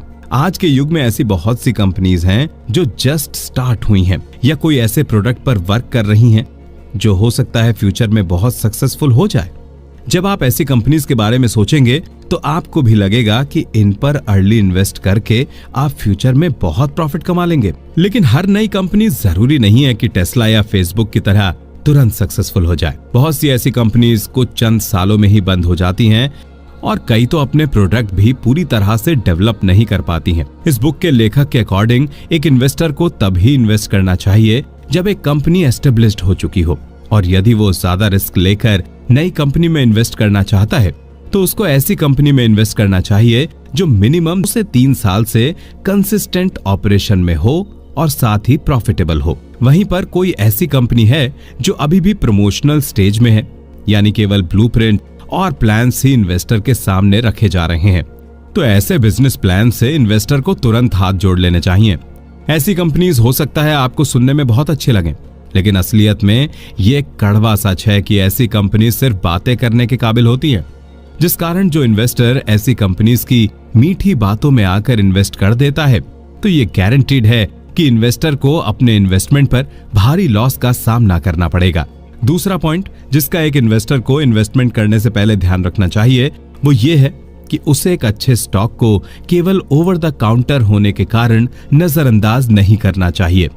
स्टॉक मार्केट में कुछ स्टॉक लिस्टेड होते हैं जो रेगुलरली ट्रेड होते हैं और कुछ स्टॉक्स अनलिस्टेड होते हैं जो अब डेली बेसिस पर ट्रेड नहीं होते हैं, जिन्हें हम इन्वेस्टमेंट की भाषा में ओवर द काउंटर स्टॉक्स भी कहते हैं।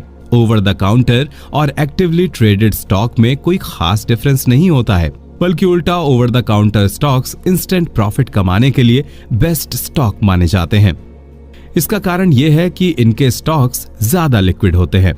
कई बार ये लिस्टेड कंपनीज के स्टॉक से भी ज्यादा लिक्विड होते हैं। यही कारण है कि स्मॉल और मीडियम साइज कंपनीज अपने स्टॉक को स्मॉल एक्सचेंज में रखने की जगह ओवर द काउंटर पर रखती हैं, जैसे वो जब बिग बोर्ड या न्यूयॉर्क एक्सचेंज लिस्ट में शामिल हों तो उनकी कंपनी को ट्रांजिशन फेज से ना गुजरना पड़े। इस पूरे पॉइंट का मतलब यही है कि ओवर द काउंटर स्टॉक्स में आपने करेक्ट ब्रोकर चुना है और सही सिक्योरिटी चुनी है। यदि ये दोनों सही नहीं हुए तो आपको इन स्टॉक्स में नुकसान का सामना करना पड़ सकता है, पर यदि ये दोनों सही हैं तो आपको फिक्र करने की कोई जरूरत नहीं है कि ये stock over the counter trade किए जाते हैं, ना कि रेगुलर स्टॉक की तरह एक्सचेंज फ्लोर पर। अब हम बढ़ते हैं तीसरे पॉइंट की ओर, जो आपको कभी भी इन्वेस्टमेंट करते समय नहीं करना चाहिए। वो ये है कि आपको किसी कंपनी का स्टॉक केवल उसके एनुअल रिपोर्ट के बेसिस पर नहीं खरीद लेना चाहिए। अब आप ये कह रहे होंगे कि ऐसा जरूरी थोड़ी है कि इन्वेस्टर केवल एनुअल रिपोर्ट के बेसिस पर स्टॉक खरीदता हो, लेकिन आप क्या कोई भी इन्वेस्टर ये रियलाइज करेगा कि उसने अपने स्टॉक्स कितनी बार केवल किसी कंपनी की एनुअल रिपोर्ट पढ़ के खरीदे हैं? ऐसा करने से इन्वेस्टर अपने साथ एक भयंकर गलती कर रहा है। वो ये है कि वो एक रिपोर्ट पर ब्लाइंडली ट्रस्ट कर रहा है, जबकि कई कंपनीज में तो ये एनुअल रिपोर्ट डबल चेक तो क्या, कंपनी के प्रेसिडेंट से भी कभी वेरीफाई नहीं की जाती है। ये बस इसलिए बनाई जाती है जिससे कि अनसस्पेक्टिंग इंसान या इन्वेस्टर को कंपनी की एक रोजी इमेज दिखाकर इन्वेस्टमेंट लिया जा सके। ये बिल्कुल वैसा ही है जैसे बड़े कंपनीज अपने प्रोडक्ट के अच्छे एडवर्टीजमेंट कर उन्हें बेचती हैं। इसलिए लेखक हर इन्वेस्टर को ये सलाह देना चाहेंगे कि वो केवल एनुअल रिपोर्ट ना देखें, बल्कि कंपनी के पूरा 15 पॉइंट्स एनालिसिस करने के बाद ही इन्वेस्टमेंट करें। अब हम आपके साथ फोर्थ पॉइंट शेयर करना चाहेंगे, जो कि थोड़ा ट्रिकी है। इस पॉइंट में लेखक इन्वेस्टर को ये बताना चाहेंगे कि एक स्टॉक हो सकता है अभी हाई प्राइस पर बिक रहा हो, पर इसका मतलब ये नहीं है कि फ्यूचर में उस स्टॉक की अर्निंग डिस्काउंटेड प्राइस में ना बिके। इसका अर्थ नहीं समझ पाए ना? चलिए इसको सरल भाषा में समझाने के लिए हम एक एग्जाम्पल का सहारा लेते हैं। मान लीजिए एक XYZ नामक कॉर्पोरेशन है।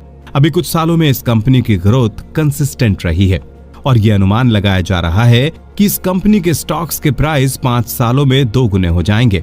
अब ये देखते हुए कुछ बुद्धिमान इन्वेस्टर्स ये अनुमान लगा लेंगे कि अगर XYZ अपने करंट स्टॉक्स के प्राइस से 2 गुनी दाम में बेच रही है तो इस कंपनी के स्टॉक्स ओवर प्राइस्ड हैं। इसके पीछे की रीजनिंग ये होती है कि इस कंपनी को 5 साल लगेंगे अपनी अर्निंग डबल करने में, तो उस हिसाब से स्टॉक्स ओवर प्राइस्ड है।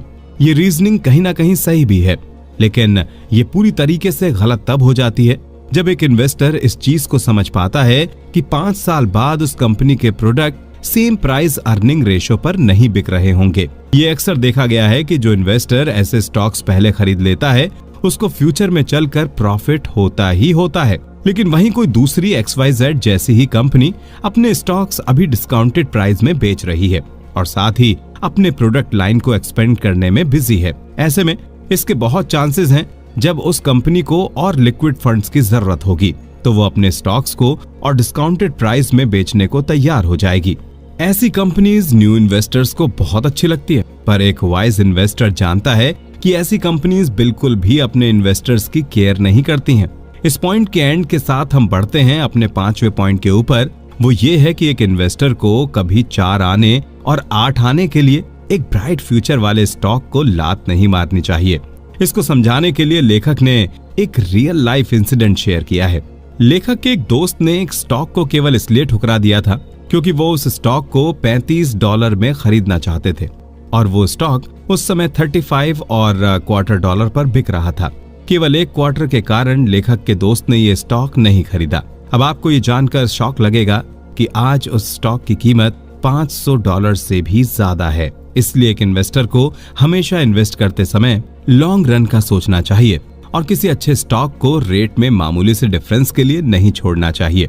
अब इन 5 पॉइंट के अलावा 5 और ऐसे पॉइंट्स हैं जिसे एक इन्वेस्टर को ध्यान में रखना चाहिए। 6th पॉइंट जो एक इन्वेस्टर को हमेशा सोचना चाहिए वो ये है कि एक इन्वेस्टर को डाइवर्सिफिकेशन पर ज्यादा जोर नहीं देना चाहिए। बहुत से इन्वेस्टर्स ऐसे हैं मार्केट में जो आज भी अपने पोर्टफोलियो को डाइवर्सिफाई करने से पहले 10 बार सोचते हैं। कई इन्वेस्टर्स सिर्फ अपने कंफर्ट जोन वाली कंपनी में ही इन्वेस्ट करते हैं, पर यह प्रैक्टिस में लॉन्ग टर्म में एक इन्वेस्टर के लिए बहुत हार्मफुल साबित हो सकती है। अगर एक इन्वेस्टर अपनी सारी इन्वेस्टमेंट एक ही जैसी कंपनी में करता है और किसी कारणवश वो सेक्टर एफिलिएट हो जाए तो उस इन्वेस्टर के पास कोई बैकअप प्लान नहीं बचेगा। इसी कारण स्टॉक मार्केट में जनरली हर इन्वेस्टर अपने पोर्टफोलियो को ज्यादा से ज्यादा डाइवर्सिफाई करने की कोशिश करता है, लेकिन इसका एक दूसरा पहलू भी है। आमतौर पर जो इन्वेस्टर अपना पोर्टफोलियो ज्यादा डाइवर्सिफाई करता है उसे एक अच्छा इन्वेस्टर नहीं माना जाता है। ये इसलिए होता है क्योंकि इस टाइप के इन्वेस्टर अपनी इन्वेस्टेड कंपनीज पर ज्यादा नजर नहीं रख पाते हैं, जिससे उसकी डाइवर्सिफिकेशन स्ट्रेटजी उसी पर भारी पड़ जाती है। पूरे में इस पॉइंट का मतलब ये है कि एक इन्वेस्टर को अपना पोर्टफोलियो डाइवर्सिफाई करना चाहिए, लेकिन एक लिमिट सेट करके, तभी वो अपने डाइवर्सिफाइड पोर्टफोलियो में अच्छे से प्रॉफिट कमा पाएगा। अब हम आपसे 7 पॉइंट शेयर करते हैं।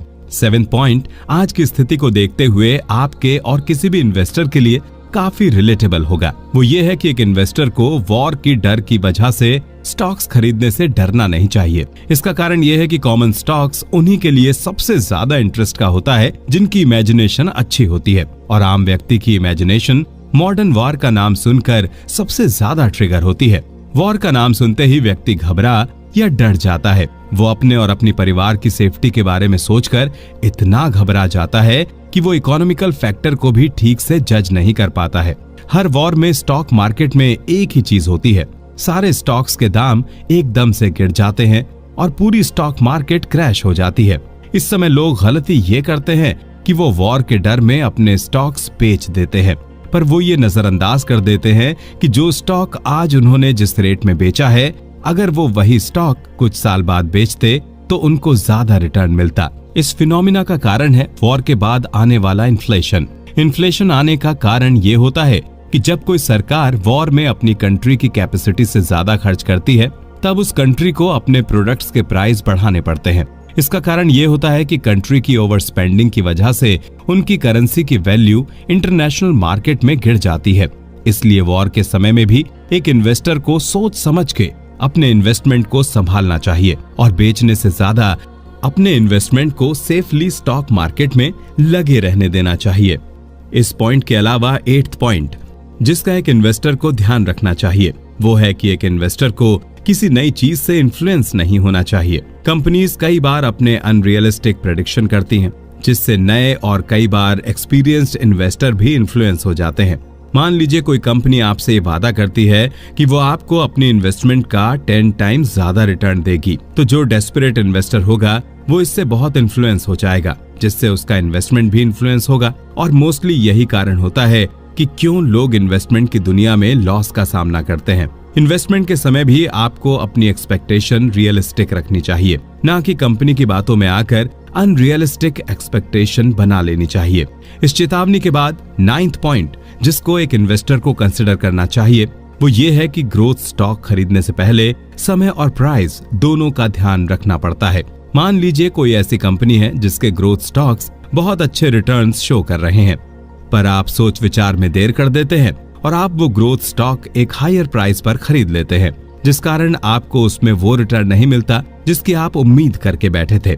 वरना दूसरे सिनेरियो में आपकी टाइमिंग तो परफेक्ट थी, लेकिन उस समय स्टॉक्स ओवर प्राइस चल रहे थे, जिस कारण आपको अपना रिटर्न ऑफ इन्वेस्टमेंट हासिल करने में ज्यादा समय लग गया, जिससे आपका एक इन्वेस्टमेंट में कई दिनों तक पैसा फंसा रहा, जो कि इस बीच और स्टॉक्स खरीदने में यूज हो सकता था। इसी कारण से ग्रोथ स्टॉक्स खरीदते समय आपको समय और प्राइस दोनों को साथ लेकर चलना चाहिए। इसी पॉइंट के साथ हम पहुंच जाते हैं अपने लास्ट पॉइंट पर।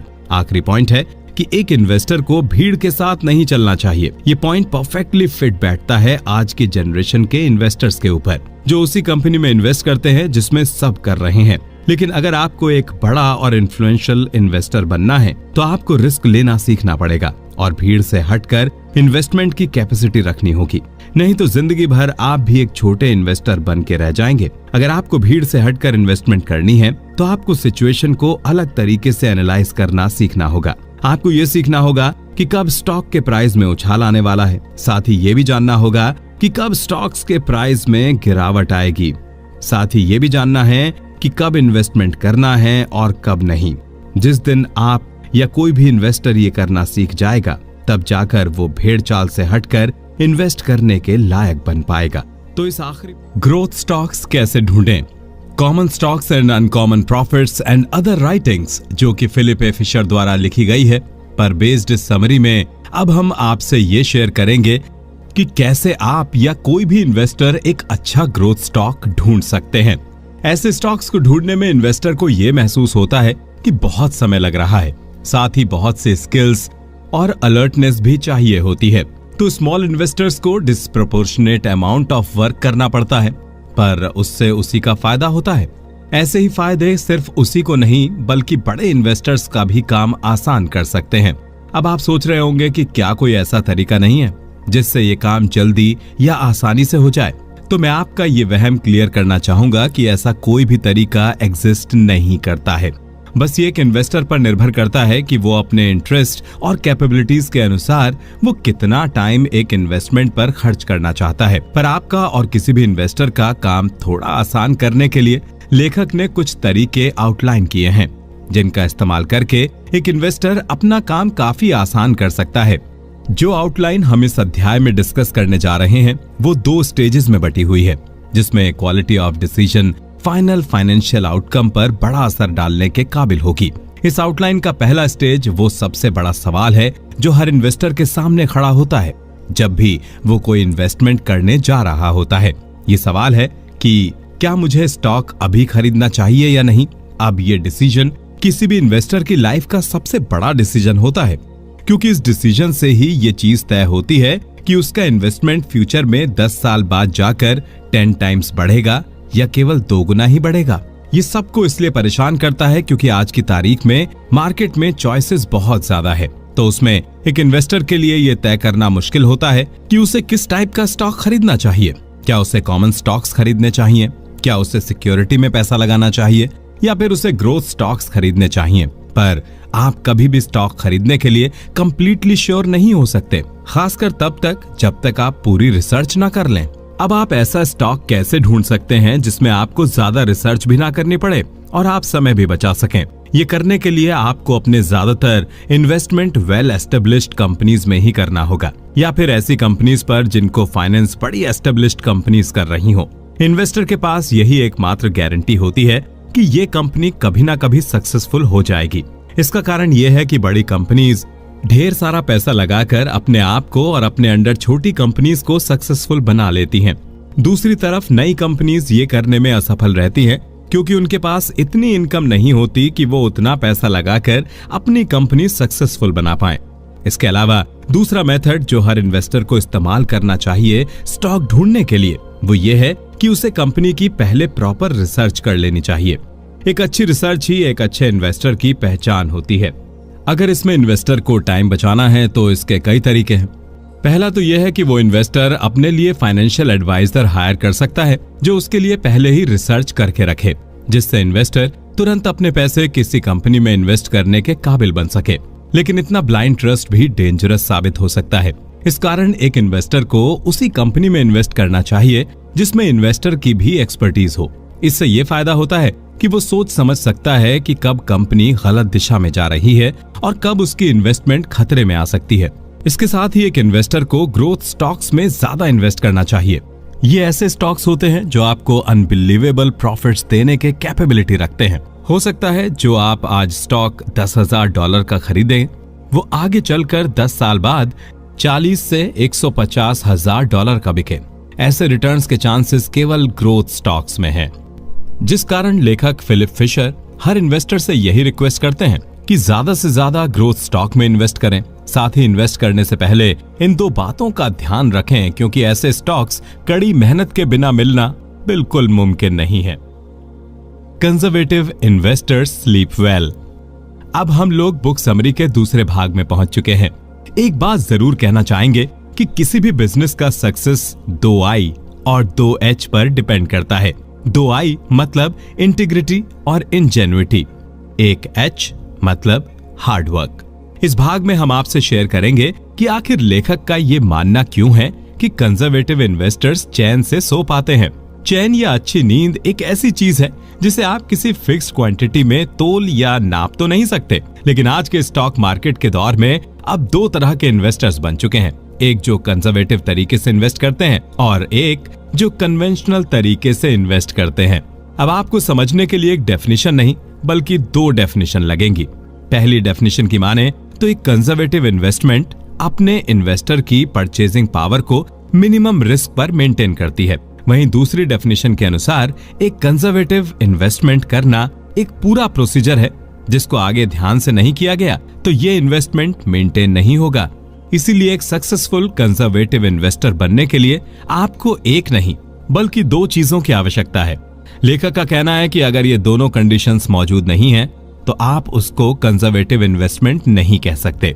फिर वो केवल लकी या अनलकी या फिर कन्वेंशनल कहला सकता है, लेकिन कंजर्वेटिव तो बिल्कुल नहीं कहा जा सकता।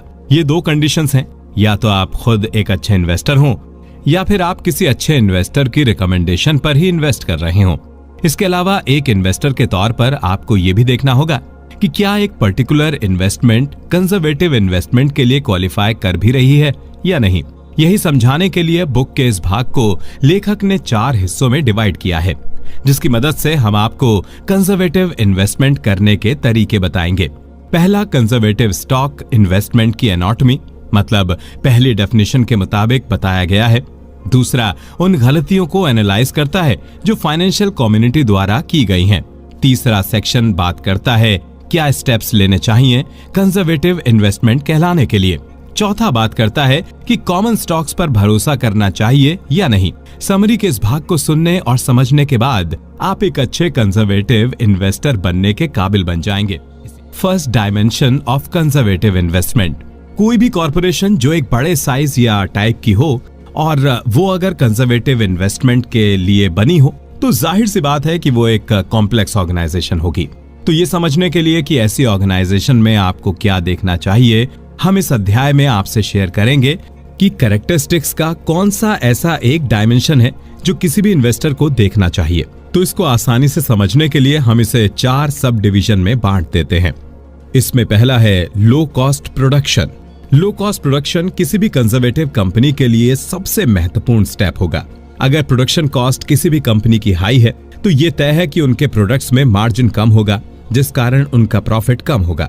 वहीं अगर उनकी प्रोडक्शन कॉस्ट लो है तो नेचुरली ऐसी कंपनी का प्रॉफिट मार्जिन ज्यादा होगा, जिससे ऐसी कंपनी खुद भी इतनी फंडिंग इकट्ठा कर सकती है कि वो अपनी कंपनी को तेजी से एक्सपेंड कर सकते हैं। इसी कारण से कंजर्वेटिव इन्वेस्टर हमेशा ऐसी कंपनी की तलाश में रहता है जिसका प्रोडक्शन कॉस्ट लो हो और प्रॉफिट मार्जिन ज्यादा हो, ताकि कंपनी को कभी भी फंडिंग की दिक्कत ना हो और ना ही वो बैंक से लोन लेकर भारी इंटरेस्ट के मायाजाल में फंसे। इस पॉइंट के अलावा दूसरे पॉइंट में किसी भी कंजर्वेटिव कंपनी की मार्केटिंग ऑर्गेनाइजेशन स्ट्रांग होनी चाहिए। इसका सीधा मतलब ये है कि किसी भी कंपनी की मार्केटिंग टीम को ये पता होना चाहिए कि उनके कस्टमर्स और पब्लिक की क्या डिमांड और इंटरेस्ट है, जिसको देखते हुए कंपनी को अपने प्रोडक्ट डिजाइन और सप्लाई करने चाहिए। जैसे जब पेट्रोल के प्राइसेस बढ़ने लगे तो लोग इकोनॉमिकल गाड़ी की तरफ भागने लगते हैं, जिस कारण कार मैन्युफैक्चरर्स पावरफुल गाड़ी बनाने की जगह इकोनॉमिकल गाड़ी बनाने पर फोकस करने लगते हैं। लेकिन सिर्फ पब्लिक की डिमांड समझना ही काफी नहीं होता। कंपनी की मार्केटिंग टीम को अपनी बात पब्लिक तक पहुंचाने के लिए हर ट्रिक का इस्तेमाल करना पड़ता है, वरना अगर आप अच्छा प्रोडक्ट ले भी आए और प्रॉपर मार्केटिंग ना हो तो आपका प्रोडक्ट कभी ज्यादा क्वांटिटी में बिक ही नहीं पाएगा। इसलिए एक अच्छी मार्केटिंग टीम होना बहुत जरूरी है जो आपकी कंपनी के प्रोडक्ट के साथ मैनेजमेंट के साथ जुड़कर सप्लाई एंड डिमांड चेन भी मेंटेन रखे। तीसरा पॉइंट जो एक कंजर्वेटिव कंपनी का पार्ट होना चाहिए वो ये है कि ऐसी कंपनी की रिसर्च और टेक्निकल एफर्ट्स शानदार होनी चाहिए। पहले की बात और थी, जब कोई कंपनी अगर टेक्निकली अच्छी ना भी हो तो भी कंपनी चलती रहती थी। लेकिन आज के युग में जब सब कुछ इतना टेक्नोलॉजी ड्रिवन हो गया है, वहां किसी भी कंपनी का R&D department best in class होना चाहिए। आजकल हर चीज और हर इंडस्ट्री टेक्नोलॉजी पर डिपेंड करती है।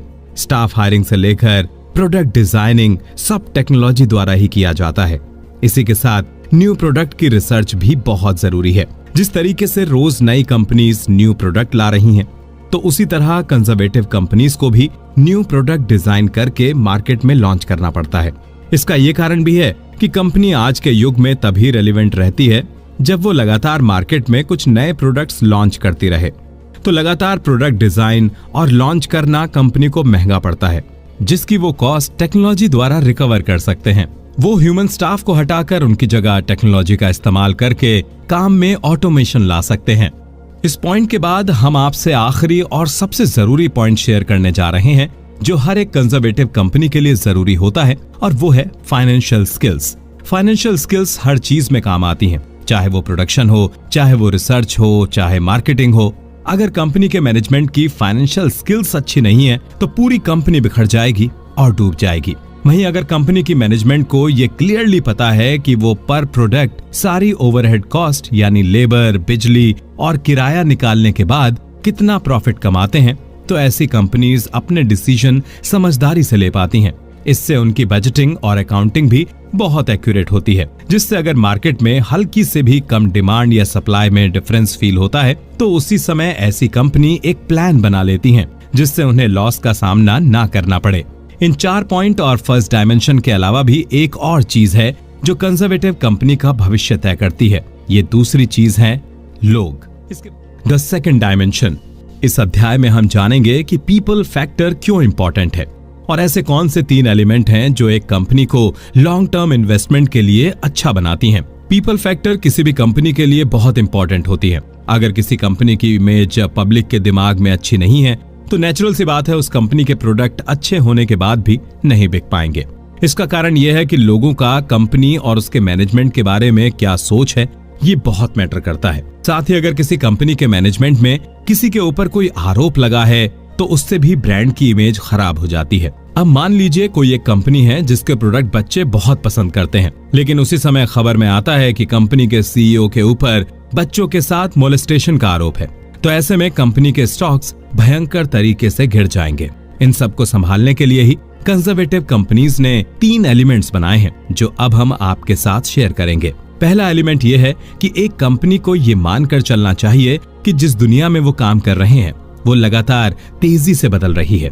हर कॉर्पोरेट को प्लान उसी हिसाब से बनाने चाहिए जिस हिसाब से दुनिया में आज का चाल चलन है। इस चीज को सिर्फ ओकेजनली मतलब once in a blue moon नहीं करना चाहिए, बल्कि इसे लगातार करते रहना चाहिए। साथ ही इस मेथड का रेस्पॉन्स पब्लिक में एग्जामिन भी करना चाहिए। साथ ही कंपनी को नए तरीके अपनाने में हिचकिचाना नहीं चाहिए।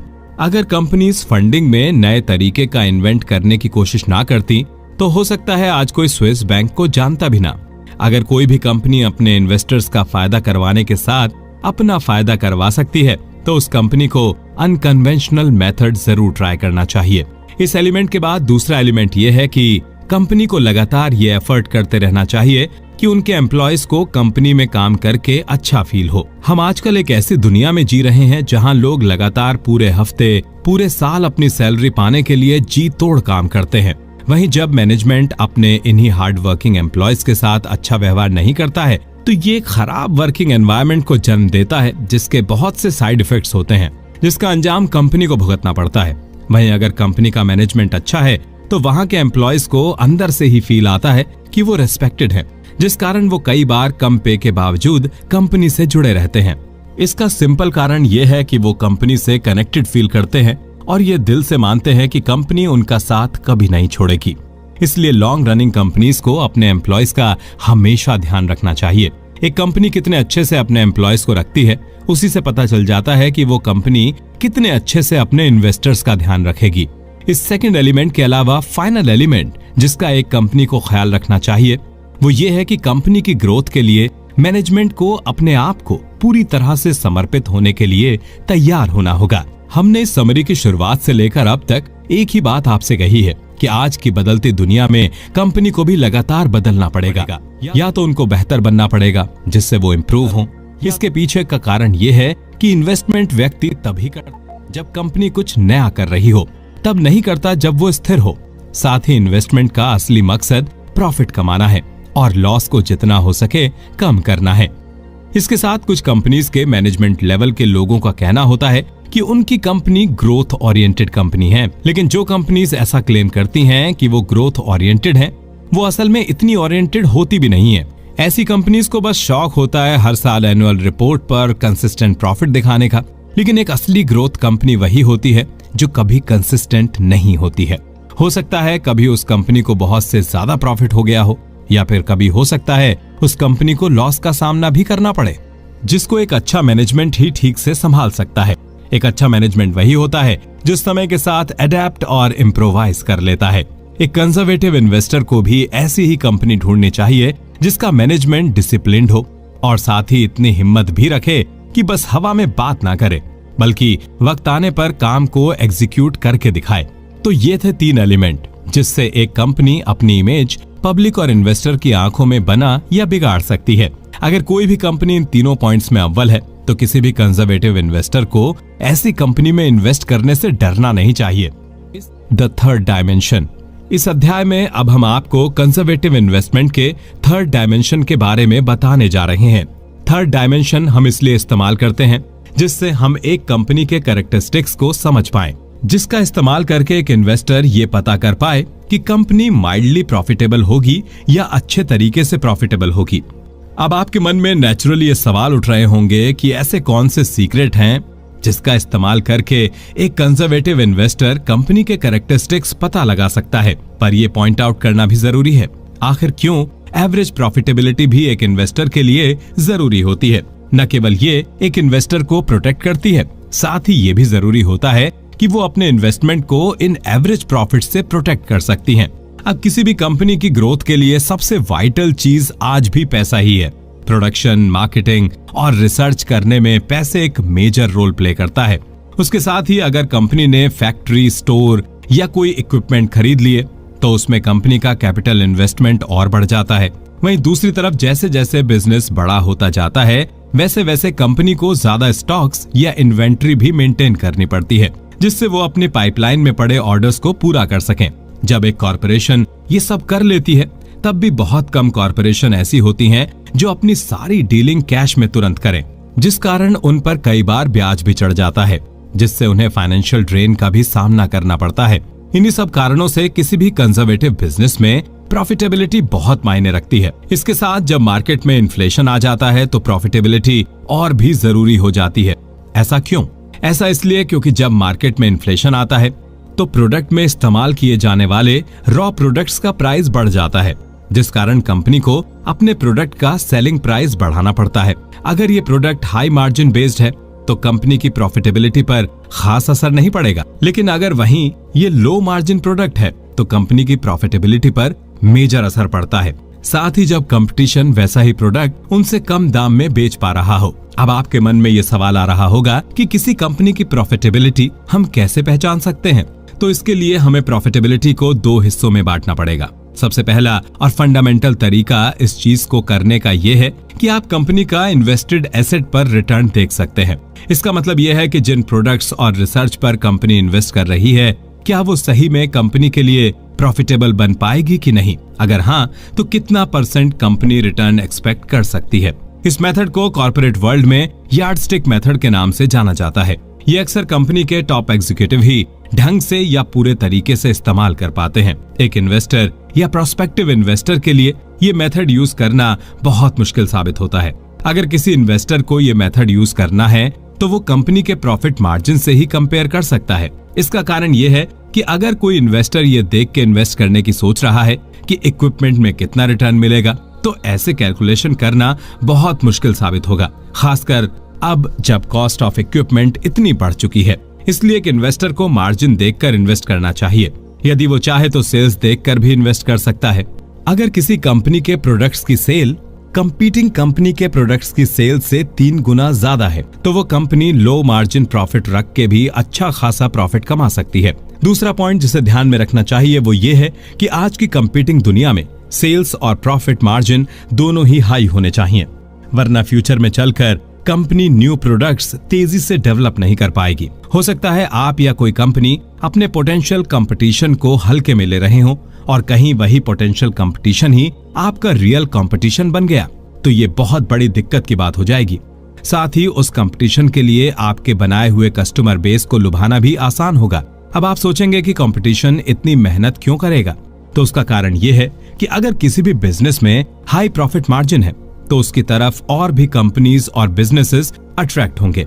बिल्कुल वैसे ही जैसे खुले शहद के बरनी को देखकर चींटियां आकर्षित होती हैं।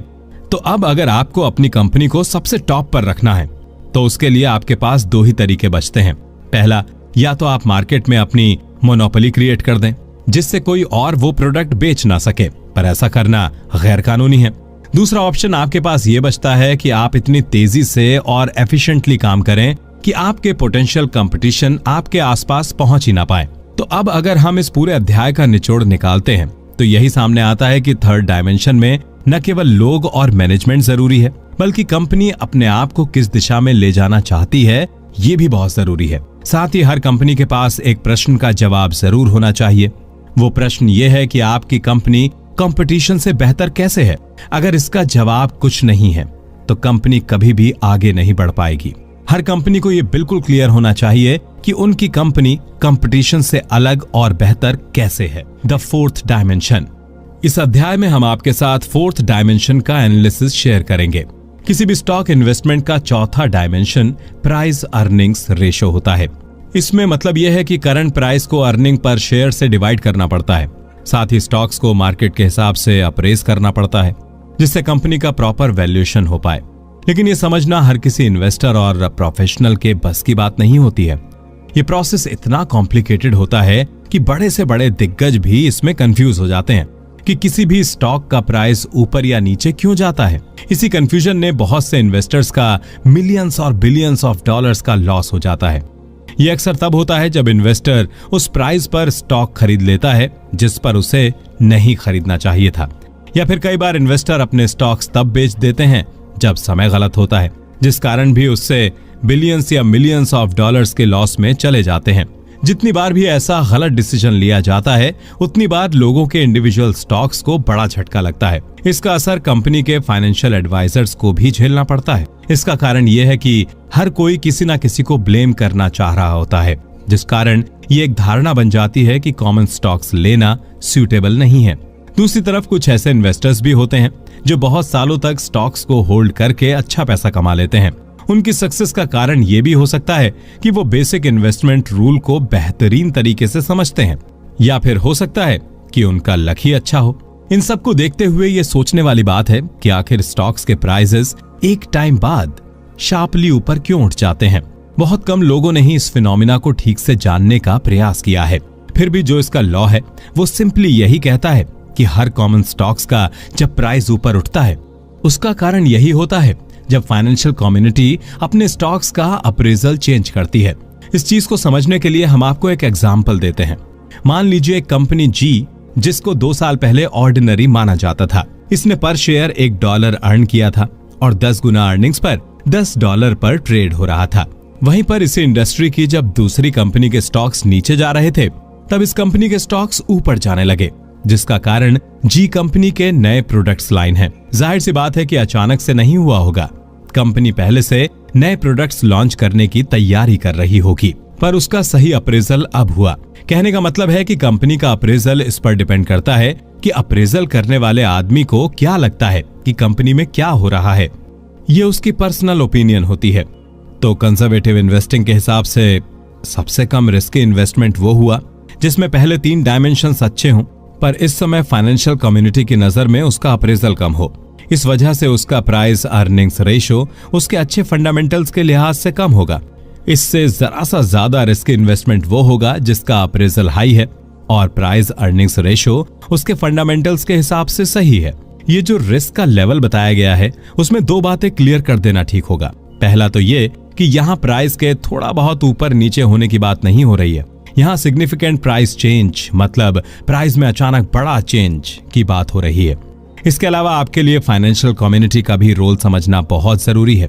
फाइनेंशियल कम्युनिटी का मतलब केवल इतना होता है जो एक स्टॉक को पर्टिकुलर प्राइस पर खरीदने या बेचने को तैयार हो।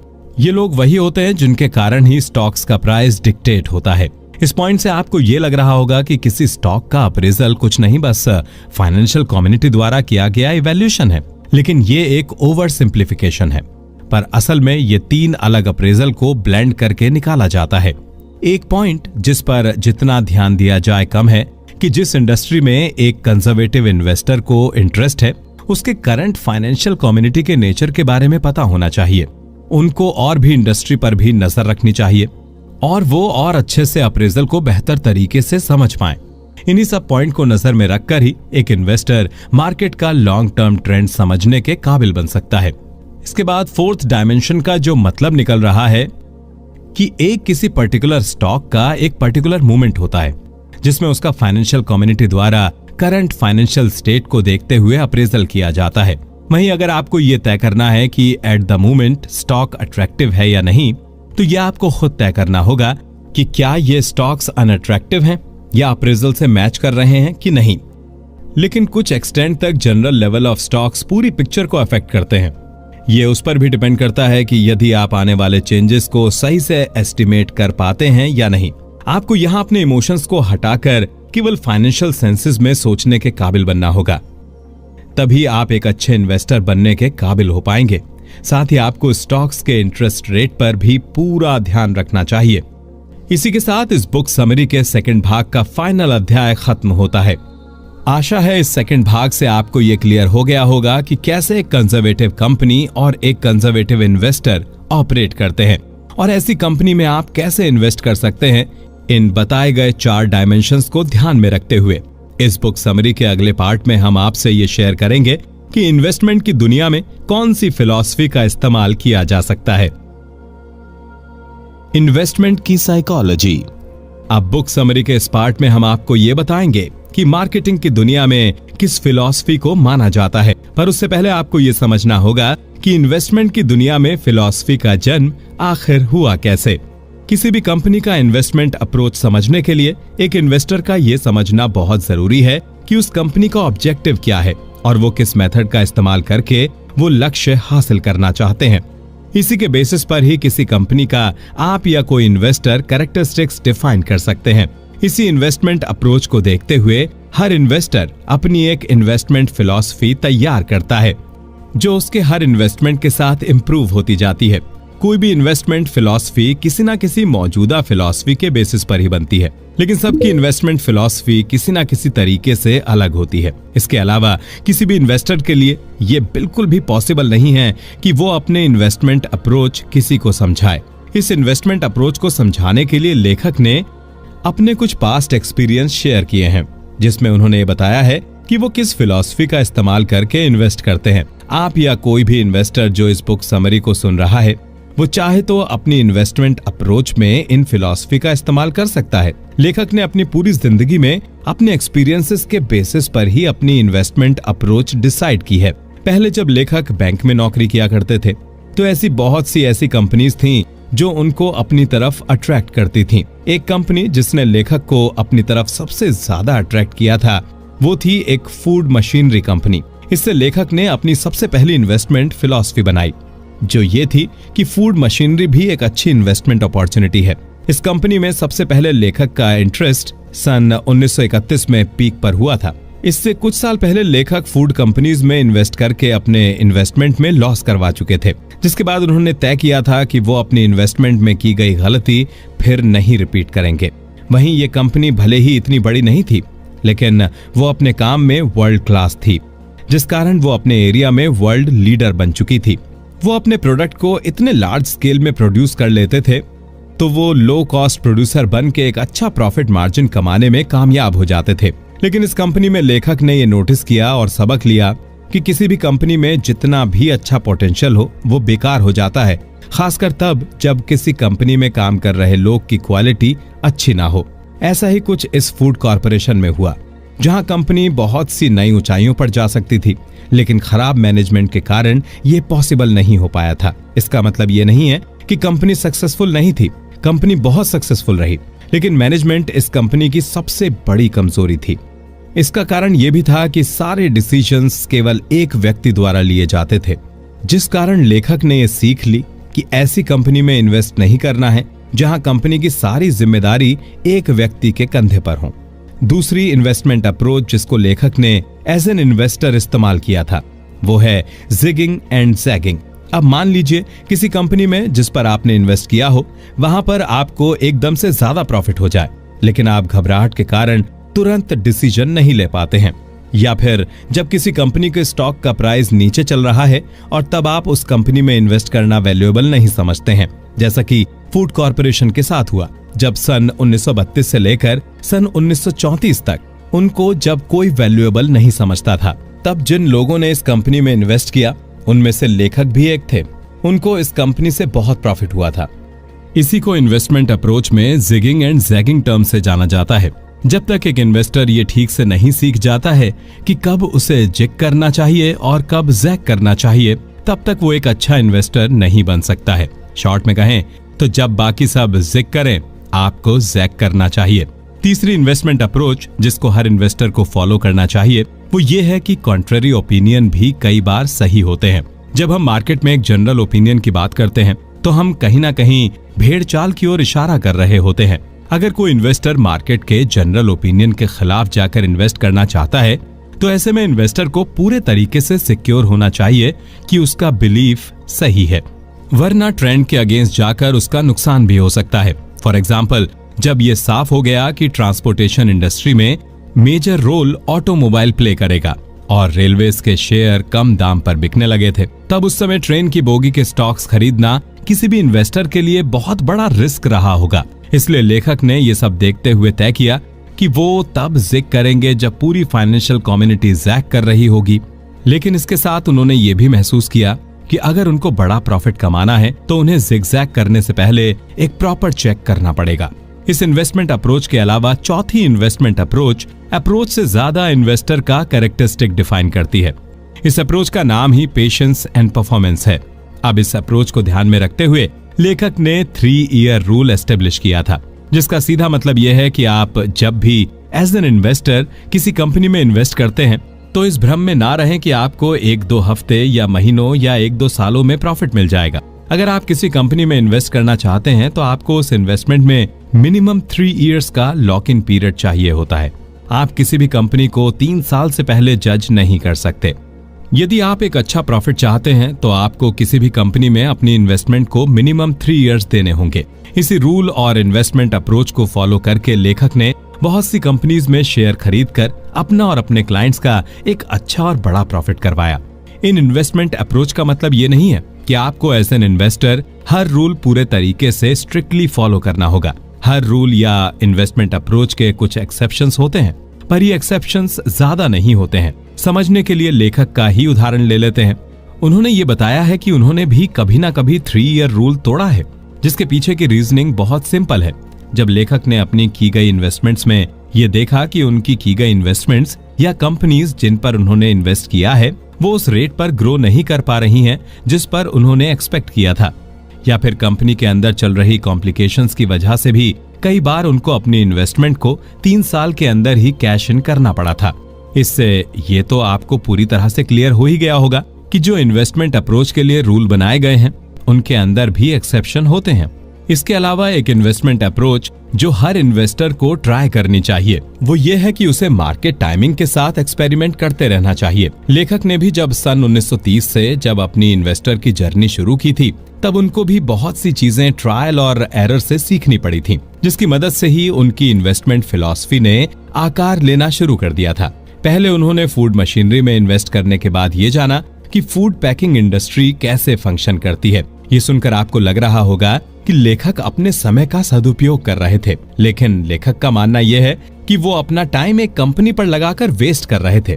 इसका कारण यह है कि जितना टाइम और एफर्ट लेखक ने इस काम में लगाया उतने में वो चाहते तो और चीजों के बारे में सीखकर ज्यादा प्रॉफिट कमा सकते थे। लेकिन इन सब से सबक लेकर ये क्लियर हो गया था कि वो लॉन्ग टर्म इन्वेस्टमेंट में ही बिलीव करते हैं। इसी कारण उनकी इन्वेस्टमेंट फिलॉसफी वर्ल्ड वॉर 2 के एंड तक पूरी तरीके से फॉर्मुलेट हो गई थी। वो ज्यादा प्रॉफिट कमाने में विश्वास रखते थे, जिस कारण उन्होंने लॉन्ग टर्म इन्वेस्टमेंट को ही अपनी इन्वेस्टमेंट अप्रोच बना लिया था। इसके अलावा एक और इन्वेस्टमेंट फिलॉसफी है जो हर इन्वेस्टर को और आपको भी ध्यान में रखनी चाहिए। वो ये है कि थोड़े से प्राइस डिफरेंस के लिए आपको बड़ी बिजनेस अपॉर्चुनिटीज से हाथ नहीं खोना चाहिए। इस फिलॉसफी का हम इस बुक समरी में जिक्र इसलिए कर रहे हैं क्योंकि लेखक के क्लाइंट की गलती ने लेखक के फ्यूचर क्लाइंट्स और आज के इन्वेस्टर्स के लिए बहुत बड़ा सबक छोड़ दिया था। जब लेखक ने नई फूड कॉर्पोरेशन में इन्वेस्टमेंट शुरू करवाई थी तब लेखक बहुत एक्साइटेड थे। उन्होंने अपने क्लाइंट से भी इस कंपनी में इन्वेस्ट करने को कहा था, तो उनके क्लाइंट ने कहा था कि वो तभी इन्वेस्ट करेंगे अगर उनको वो स्टॉक 33.75 पर प्रोवाइड होगा। लेकिन उस समय उस कंपनी का स्टॉक $34.50 पर चल रहा था। लेखक का क्लाइंट उस हफ्ते 75 सेंट्स बढ़ाकर इन्वेस्ट करने को बिल्कुल भी तैयार नहीं हुआ। लेकिन जब उस कंपनी के स्टॉक्स का प्राइस कुछ ही हफ्तों में डबल हो गया, जिसके बाद वो उस पुराने रेट के आसपास कभी भी नहीं आया, तब जाकर लेखक को यह सीख मिली और साथ ही उन्होंने तय कर लिया कि छोटे मोटे डिफरेंस के लिए वो अच्छे स्टॉक्स को बिल्कुल नहीं छोड़ेंगे। तो इसी फाइनल इन्वेस्टमेंट फिलॉसफी के साथ ये बुक समरी समाप्त होती है। आशा करते हैं कि आपको common stocks and uncommon profits and other wings के तीनों भाग पूरी तरीके से अच्छे से समझ में आ गए होंगे, जिससे कि आप इन्हें अपनी इन्वेस्टमेंट लाइफ में अच्छे से इस्तेमाल करने के काबिल बन सके। आज से पहले मार्केट को गिरते हुए देखा नहीं है क्या कभी? कितने दिनों बाद खुला है तो थोड़ा गिरेगा, धूल चाट के वापस खड़ा हो जाएगा। और भूल गए क्या, हमारी तो शुरुआत ही गिर के हुई। इसमें नया क्या हो रहा है? यार ये हो रहा है सब कि इस बार मार्केट गिरने का कारण हम हैं। और भी अच्छा है, मार्केट के महाराजा हैं। अगर हमारे कारण मार्केट गिरा है ना तो हम इसे खड़ा भी कर दें। ये हर्षद के नाम की लोचा लफड़ा और जलेबी फाफड़ा, इसे गुजराती की लफ्ज़ से कोई निकाल नहीं सकता। भाई डायलॉग बाजी ठीक है, लेकिन इसमें बहुत रिस्क है। रिस्क है तो इश्क है। पैसा ही पैसे को खींचता है। लोगों को पता चलना चाहिए कि मेहताज अंबानी और टाटा से कम नहीं है। लेकिन तू शायद भूल रहा है कि बचपन में शांतिलाल मेहता ने जब तेरी कुंडली दिखाई थी ना, तो पंडित ने बोला था कि तेरी धन राशि पे शनि बहुत भारी है भाई।